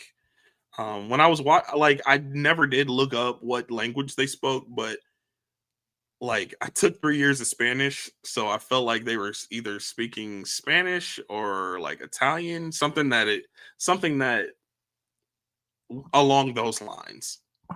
I'm pretty sure it was Spanish though. It's a found footage movie and it is an infection movie. And I didn't realize either one of those. I just kind of went into this movie blind just because I know a lot of people enjoy this movie. It's on a lot of people's lists of favorite horror films. So I just went ahead and watched it. Basically about a news crew that, goes on a ride along with a police station, and they go into this apartment building where people are infected and they just kind of have to survive. It's kind of a survival film, and it is a found footage movie. And it's fun for I would say about 90% of the time. It's a pretty fun movie. It starts off a little slow. Like I didn't know what to expect going into it. And at the beginning of the movie, I just wasn't really knowing what to expect. But once it got into it, I was like, this is pretty wild. This is wild. Would I put it in the category of one of my favorite horror movies? Not at all. I wouldn't. But it's not bad though. It's not a bad movie at all. It's actually good. Put it in the good category. Yeah, it's not bad. But yeah, it does get pretty intense. That apartment building is, you're just trying to survive. But yeah, it was good. Next is Sleepwalkers. Oh my gosh, I've been waiting to talk about this. Another Stephen King adaptation. No, I haven't read it, but yo, this movie. Every time I watch this movie, I just get a huge kick out of it. I don't know the main actor's name that plays the creature or whatever in this movie. Him and his mom are this dude and this guy's mom. They're insane, and they're together, which is another thing that's weird. But um, yeah, and then the cats. You can see on this poster, um, the cats are intense in this movie. It's a lot of them. If you love cats, I'm sorry, this movie might not be for you because there's a lot of like even in the opening sequence, there's cat killings. Um, but the number one cat, bro, Clovis, the number one cat in this movie, Clovis.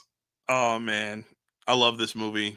It is wacky, it's weird, it's funny, it's comical, but like also just utterly ridiculous and in the best way. Cop kebab. I love it. Love this movie.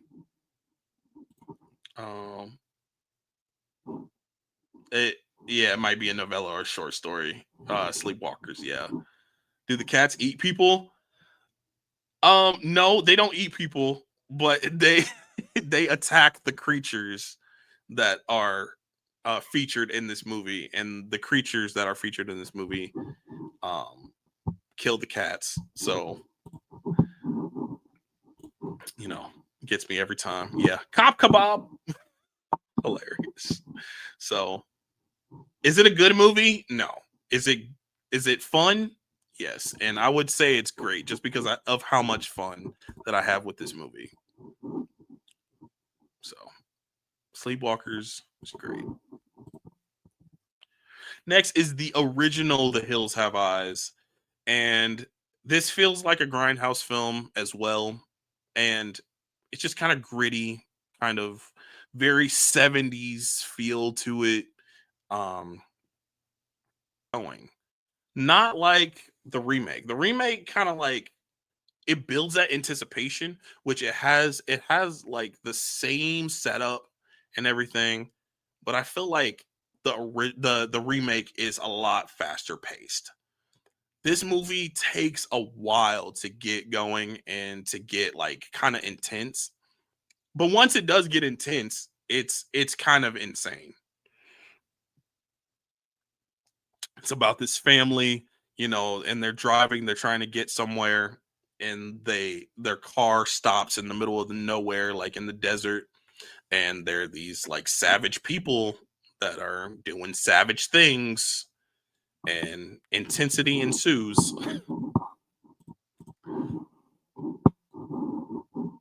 Oh, what happened?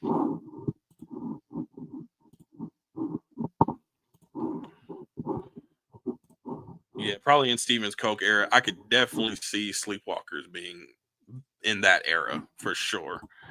Uh, it's extremely weird. Yes, it is. Sleepwalkers, I'm guessing you're saying. Sleepwalkers is very weird. It's funny though. Hush, Mike Flanagan film. Um, for a while, I think this was on Netflix for a while, and then they took it off, and you couldn't really find anywhere to watch it. Luckily, Scream Factory put out a 4K for it, and I picked up the 4K. This movie is actually very good. It's very intense, and it does have a gimmick to it. This woman is deaf, so like it's a home invasion where the woman is deaf, so she has to like make use resources that people probably wouldn't use just because she is deaf. And it kind of makes it even more horrific. Hush, the iconic Batman villain? No, not quite. But I actually watched the Shush Cut, which is a version of this film that is in black and white, and the the score, like the score of the film, like the background music is remixed to be like kind of more subtle and quiet. Um, but I probably would prefer the one with color, like the original version of Hush. But I do like the story of how the Shush Cut was made. It was kind of by accident because Mike Flanagan shot the film, had all the sound and stuff to it, and he sent it to his editors, and they sent it back to him, and he watched it, and he was like, there's no sound. Why is there no hardly any sound?" Um, and they were like, "Oh, that was an accident." He was like, "You know what? Actually, I kind of like that."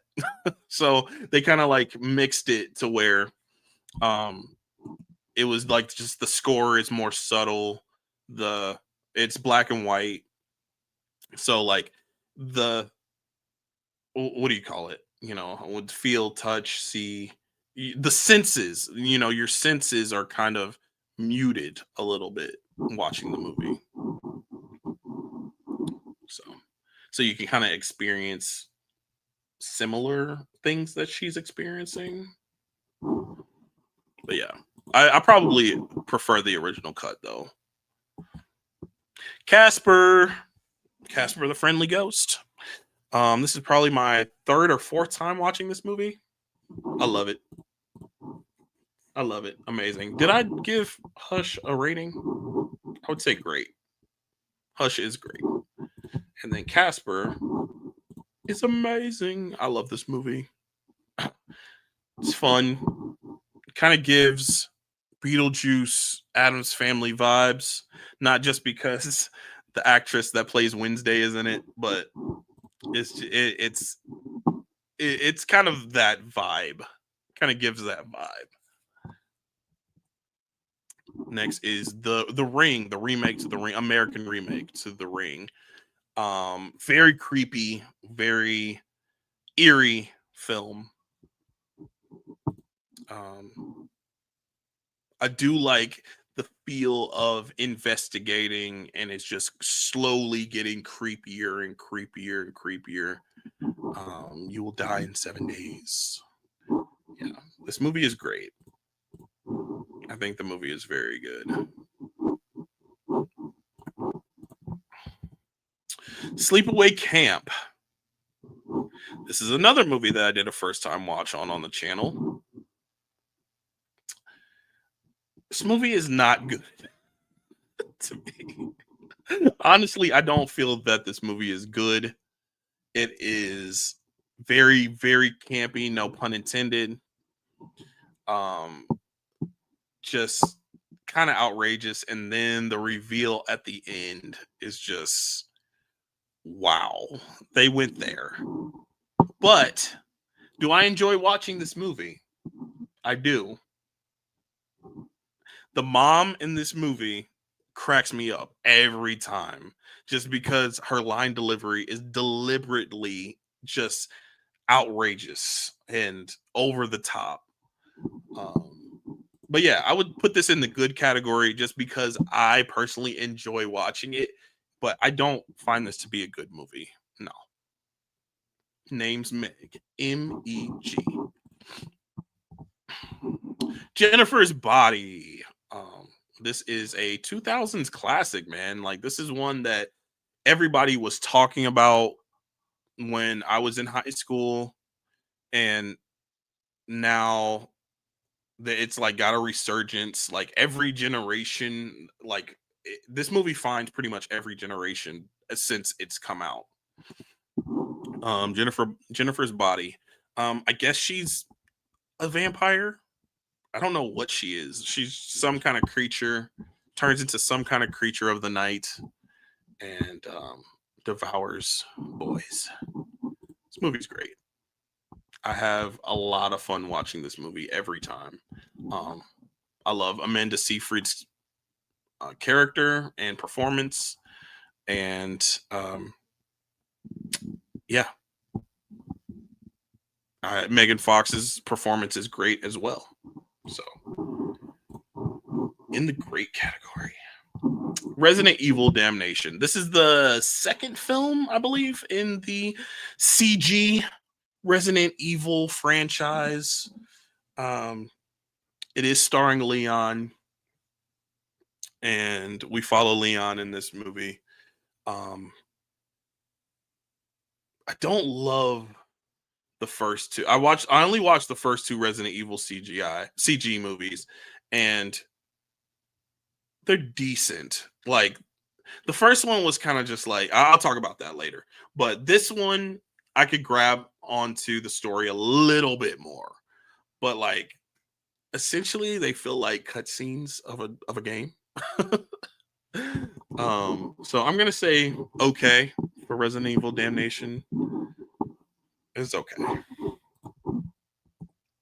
Jason X, my second favorite Friday the 13th film. Jason goes to space and gets an upgrade. Such a fun movie to me. I think this movie is so fun. I love the sleeping bag kill. Like, there was a sleeping bag kill earlier in the franchise, but like this one takes the cake because it's like kind of extended. Because in the first time that they show the sleeping bag kill in the franchise, like, he just takes the sleeping bag and like slams it. In this movie, he takes the sleeping bag, the girl in the sleeping bag, and just like starts wailing and going crazy with it. And you can hear ow, ow, ow, like that. It's fun. It's a lot of fun. This movie is funny. It's fun, not to be taken seriously. One of my favorite in the franchise. My second favorite film in the franchise. So, I'm I'm just gonna say good because is it a good movie? No, none of these movies are, but it's a lot of fun.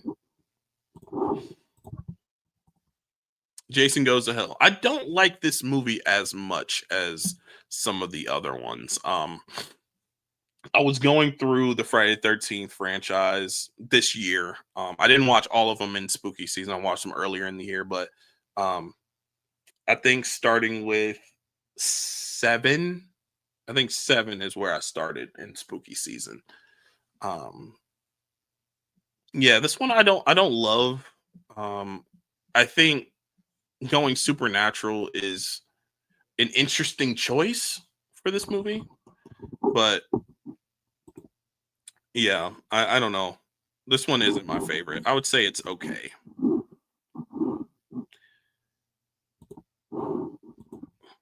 It's not that fun to me. Jason Takes Manhattan. This is seven. This is Friday the 13th part seven. Uh, it's okay. I think it has one of the funniest kills in the entire series in it with the punching bag kill. Um, but other than that, it's whatever. Like I don't have a huge issue with this movie, but I'm not running to put it back on. I'm not running to put it on. It's okay. The Texas Chainsaw Massacre, the original, amazing, amazing movie. Shot fantastic. It's so gritty, so grimy, makes you feel gross just watching it, but it is such an effective piece of media. Like every time I think about watching this movie, like I get giddy. This movie did grow on me. Like I never hated the movie, but when I first watched it, I was like, ugh, I don't. Mm-mm. But every time since watching this movie for the first time, I feel like I enjoy it more and more. um, yeah, this one is simply amazing. Leatherface is one of the most iconic horror villains, and it shows in this movie. Martyrs. Ooh, this movie. This movie, man. And the reason why I watched this movie was because people were like, "Oh, this movie is it made me sick. Oh, it's so weird. It's so gross. It's disgusting." Um and I'm like, "Ooh, what is this? What are they talking about?" Yeah. Um this movie is very disturbing. It is basically a revenge film, but like they got the revenge and then bad stuff still happened anyway. Like it's just like and then the concept of the movie is like so out there too. Like the reason why these people are doing what they're doing is just like what? And by the end of the movie you just feel kind of defeated, and it just feels like what was the purpose of this movie? What was like the actual purpose of this movie? I feel defeated. Um because I don't know if I would say they're building towards something, but someone gets captured in the movie. I'm not trying to spoil it, but somebody gets captured in the movie and they kind of like play it like, oh, there's hope for escape and there's hope for this, and then by the end of the movie it's like, hmm, okay, that's how it went. That's how that movie went. So um on a technical level this movie is fine. Like the way that it's shot, the way that it's the acting, the editing, everything, it's fine. But the way the movie, the subject matter and the way that it's written, and by the end of the movie, how you're feeling, I would never ever touch this movie again, like ever. So I'm gonna give it an okay. But that's not reflecting on the filmmaking. The filmmaking is fine. I can appreciate, how the film was made. Um, but like by the end of the movie, you feel defeated. honestly, honestly. Cat's Eye. This is another Stephen King adaptation. Um, I didn't care for this one that much. I wish I liked it more. It was okay.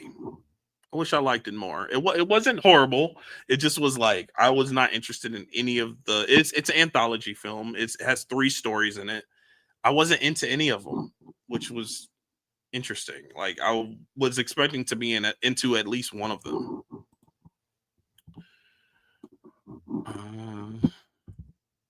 Twilight. Oh, Twilight. Oh my gosh. This movie is quite awful. Um this movie is not good to me at all. And like I do find myself wanting to rewatch it quite often just because like I do have a little bit of nostalgia for it. Like the soundtrack I really enjoy. I really enjoy the soundtrack. I read the book. I read the first book um back in high school, which I enjoyed the book quite a bit. But watching this movie, man, this movie is not good. Oh, and the performances. Oh, Kristen Stewart,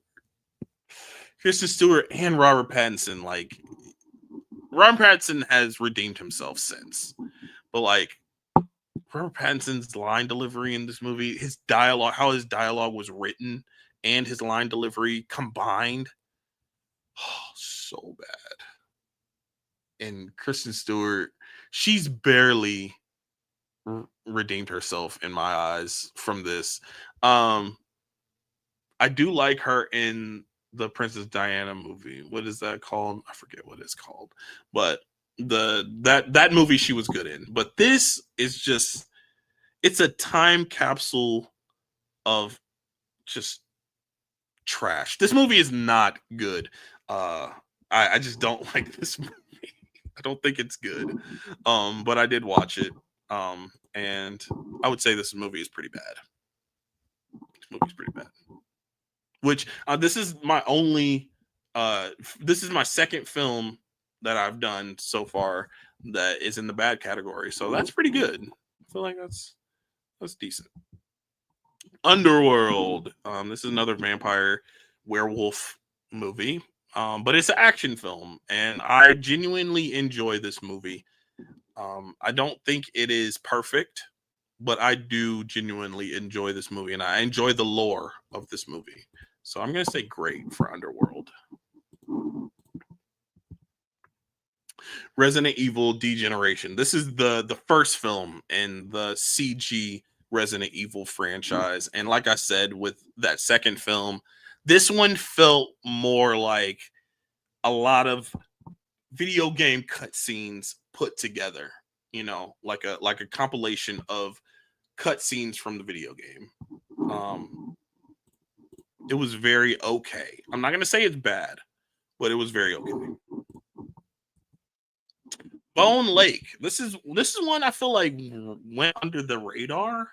And I personally had not seen any previews or trailers for this movie, but I saw that it was playing one night and I had the night free. I was like, okay, this is a horror movie that came out. Not a whole lot of people are talking about it. I saw a couple people talking about it, like they were gonna see it, but not a lot at all. So I was like, let me check this out. I went to see it, and it was cool. Like it wasn't like it didn't break any new ground or anything. It kind of felt like similar to some other films that I've seen.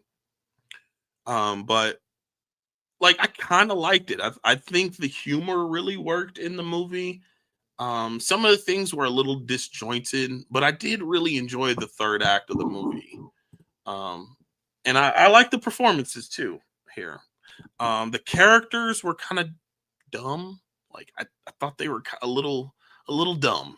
I think that's the characters were a little dumb here, but I thought it was good overall. And like I said, I did like the third act quite a bit. So Bone Lake was good.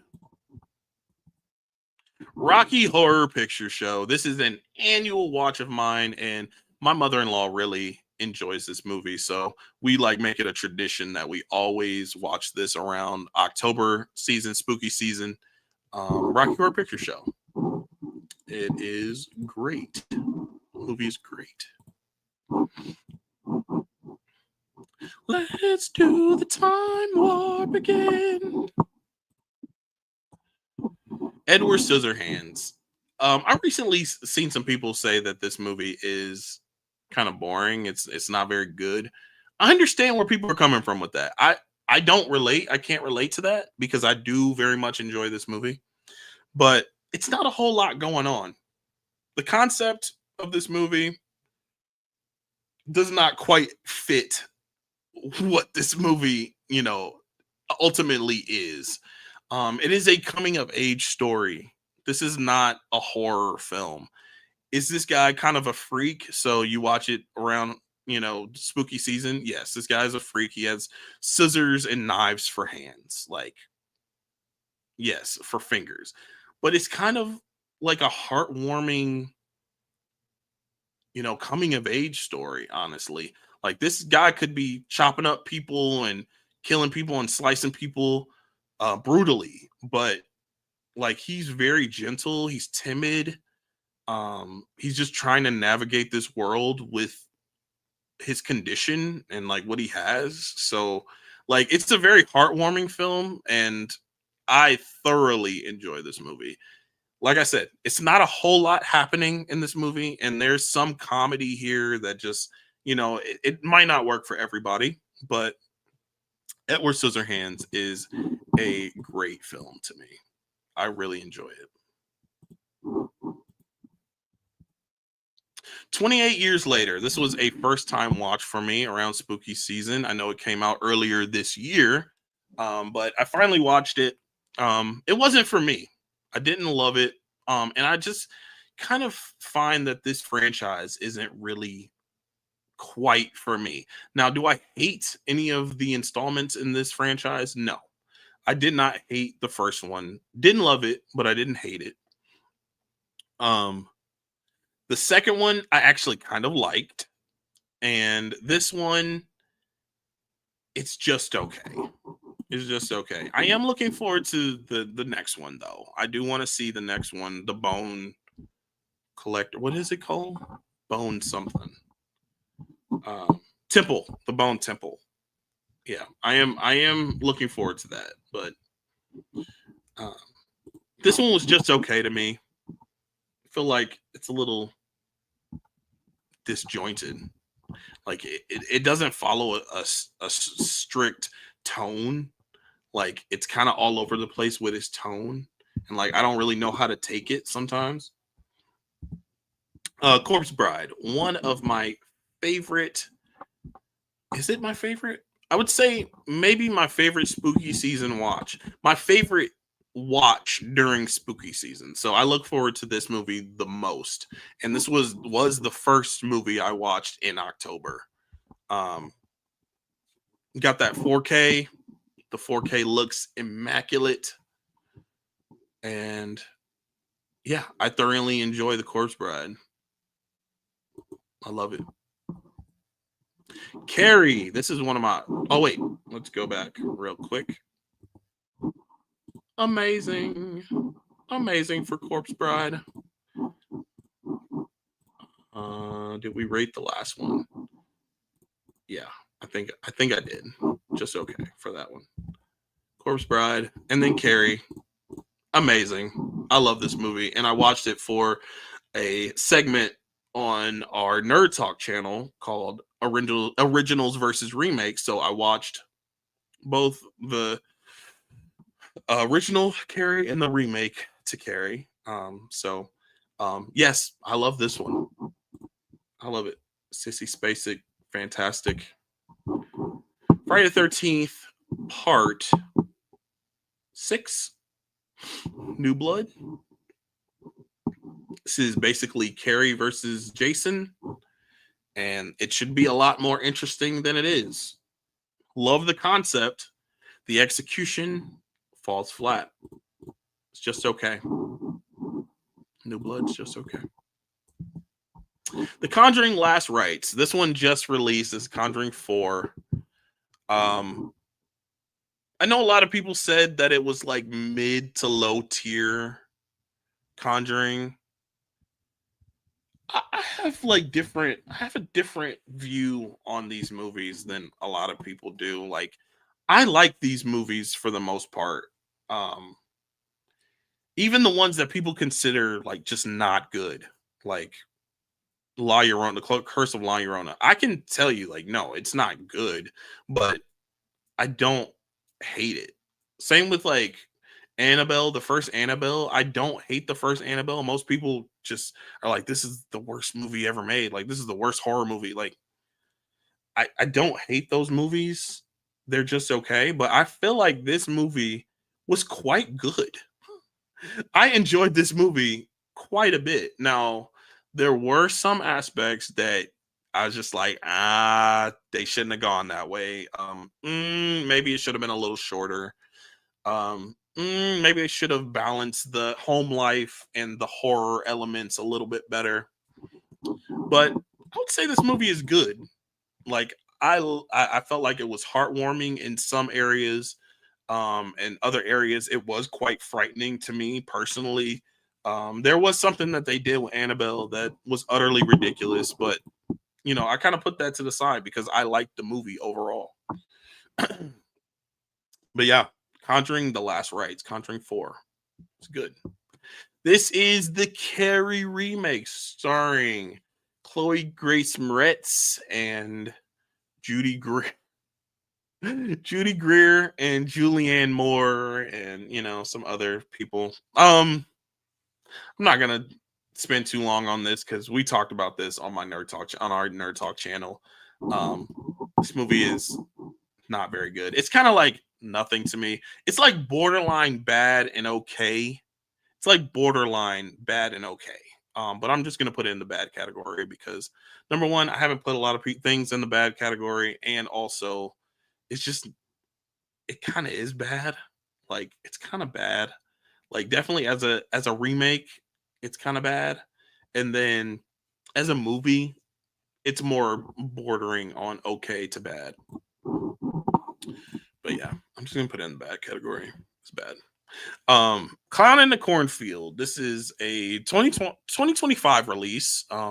And after I watched this movie in September, I went ahead and read the book in October. And I would say I probably liked the book a little bit better because it kind of felt like the cornfield was a character in its own, like the way they described being in the cornfield and things like that. But other than that, like the actual movie itself, it was fine. Like, I didn't have an issue with it.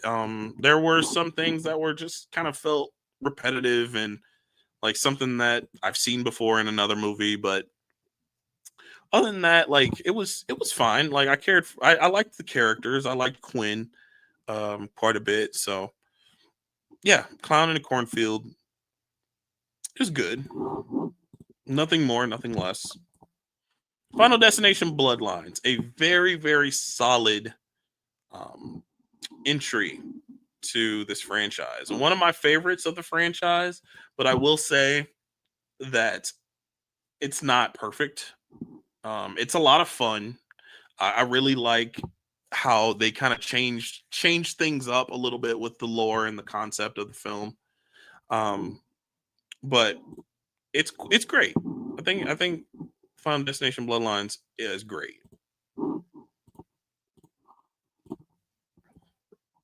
Poltergeist the remake. This is another film that we did for our OVR, our originals versus remakes, and this is the remake to Poltergeist. It's okay. I don't get that offended by it, but I'm not ever running back to rewatch this movie. I've watched it twice now, and that's probably good enough forever. But it's not like extremely offensive to me. The original Poltergeist, now that's a classic.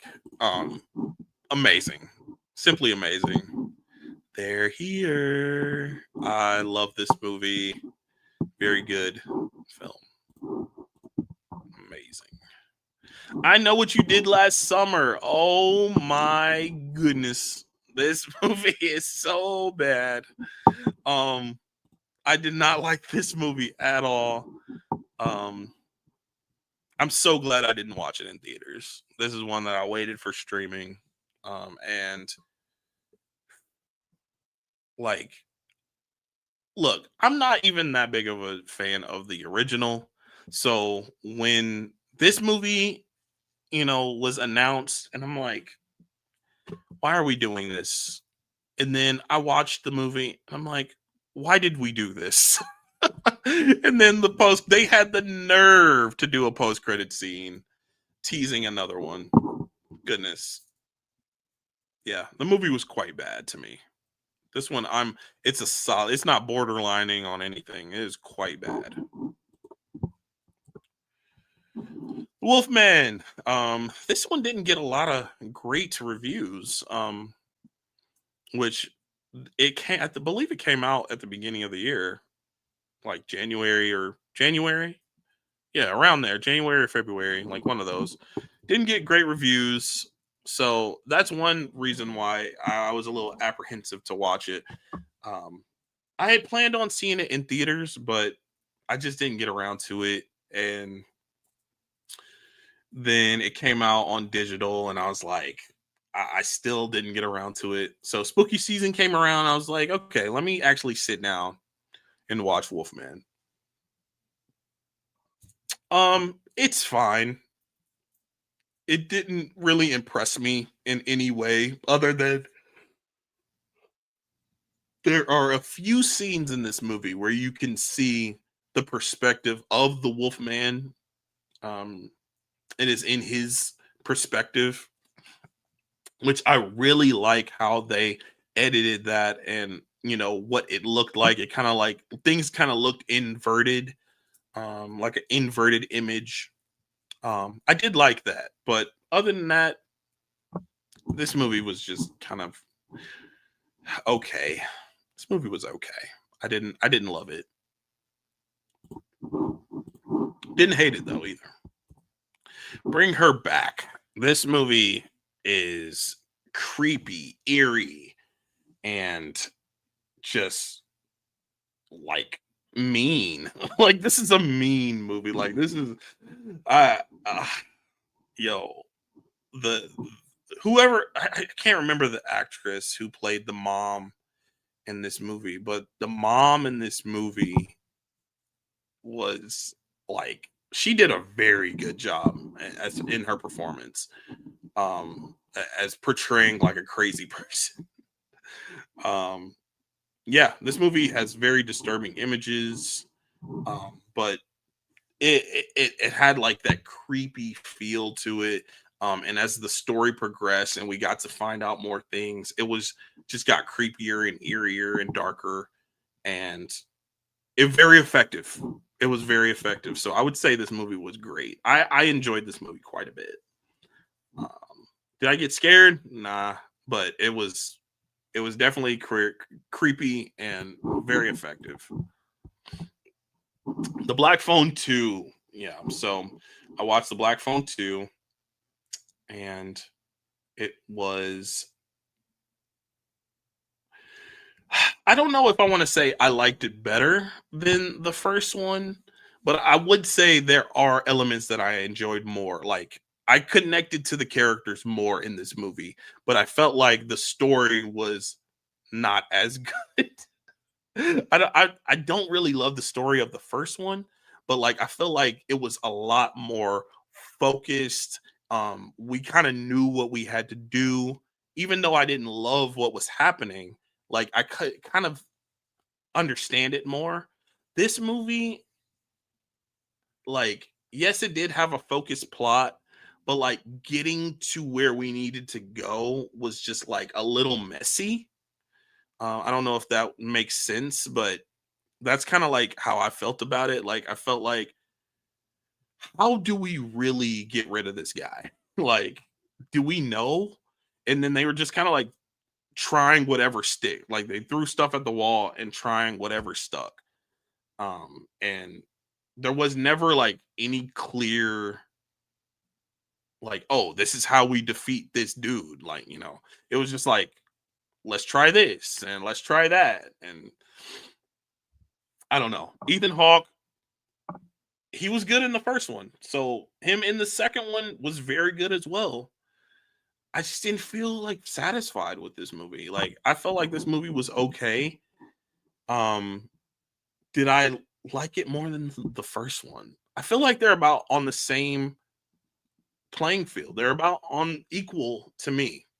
Um, and I know a lot of people feel like it's equal too, but they liked both movies. Um, yeah, I like this movie for different reasons. And I dislike this movie for different reasons in the same way with the first one. But yeah, the Black Phone 2. And I think that's the end of my list. Talked about a lot of movies. But yeah, that is the end of my list. That is everything I watched in spooky season of 2025. Yeah, it was a lot of movies, a lot of projects that I did watch. So what's your name? He said how do you watch 400 plus movies in a year? How do you watch over 100 movies in a month or 2 months? Well, it was 2 months because I all the movies and TV shows on this list I watched September and October. But he did ask that, and yeah, like I sometimes I just have movies on, and I have them in the background while I'm doing other stuff or stuff like that. But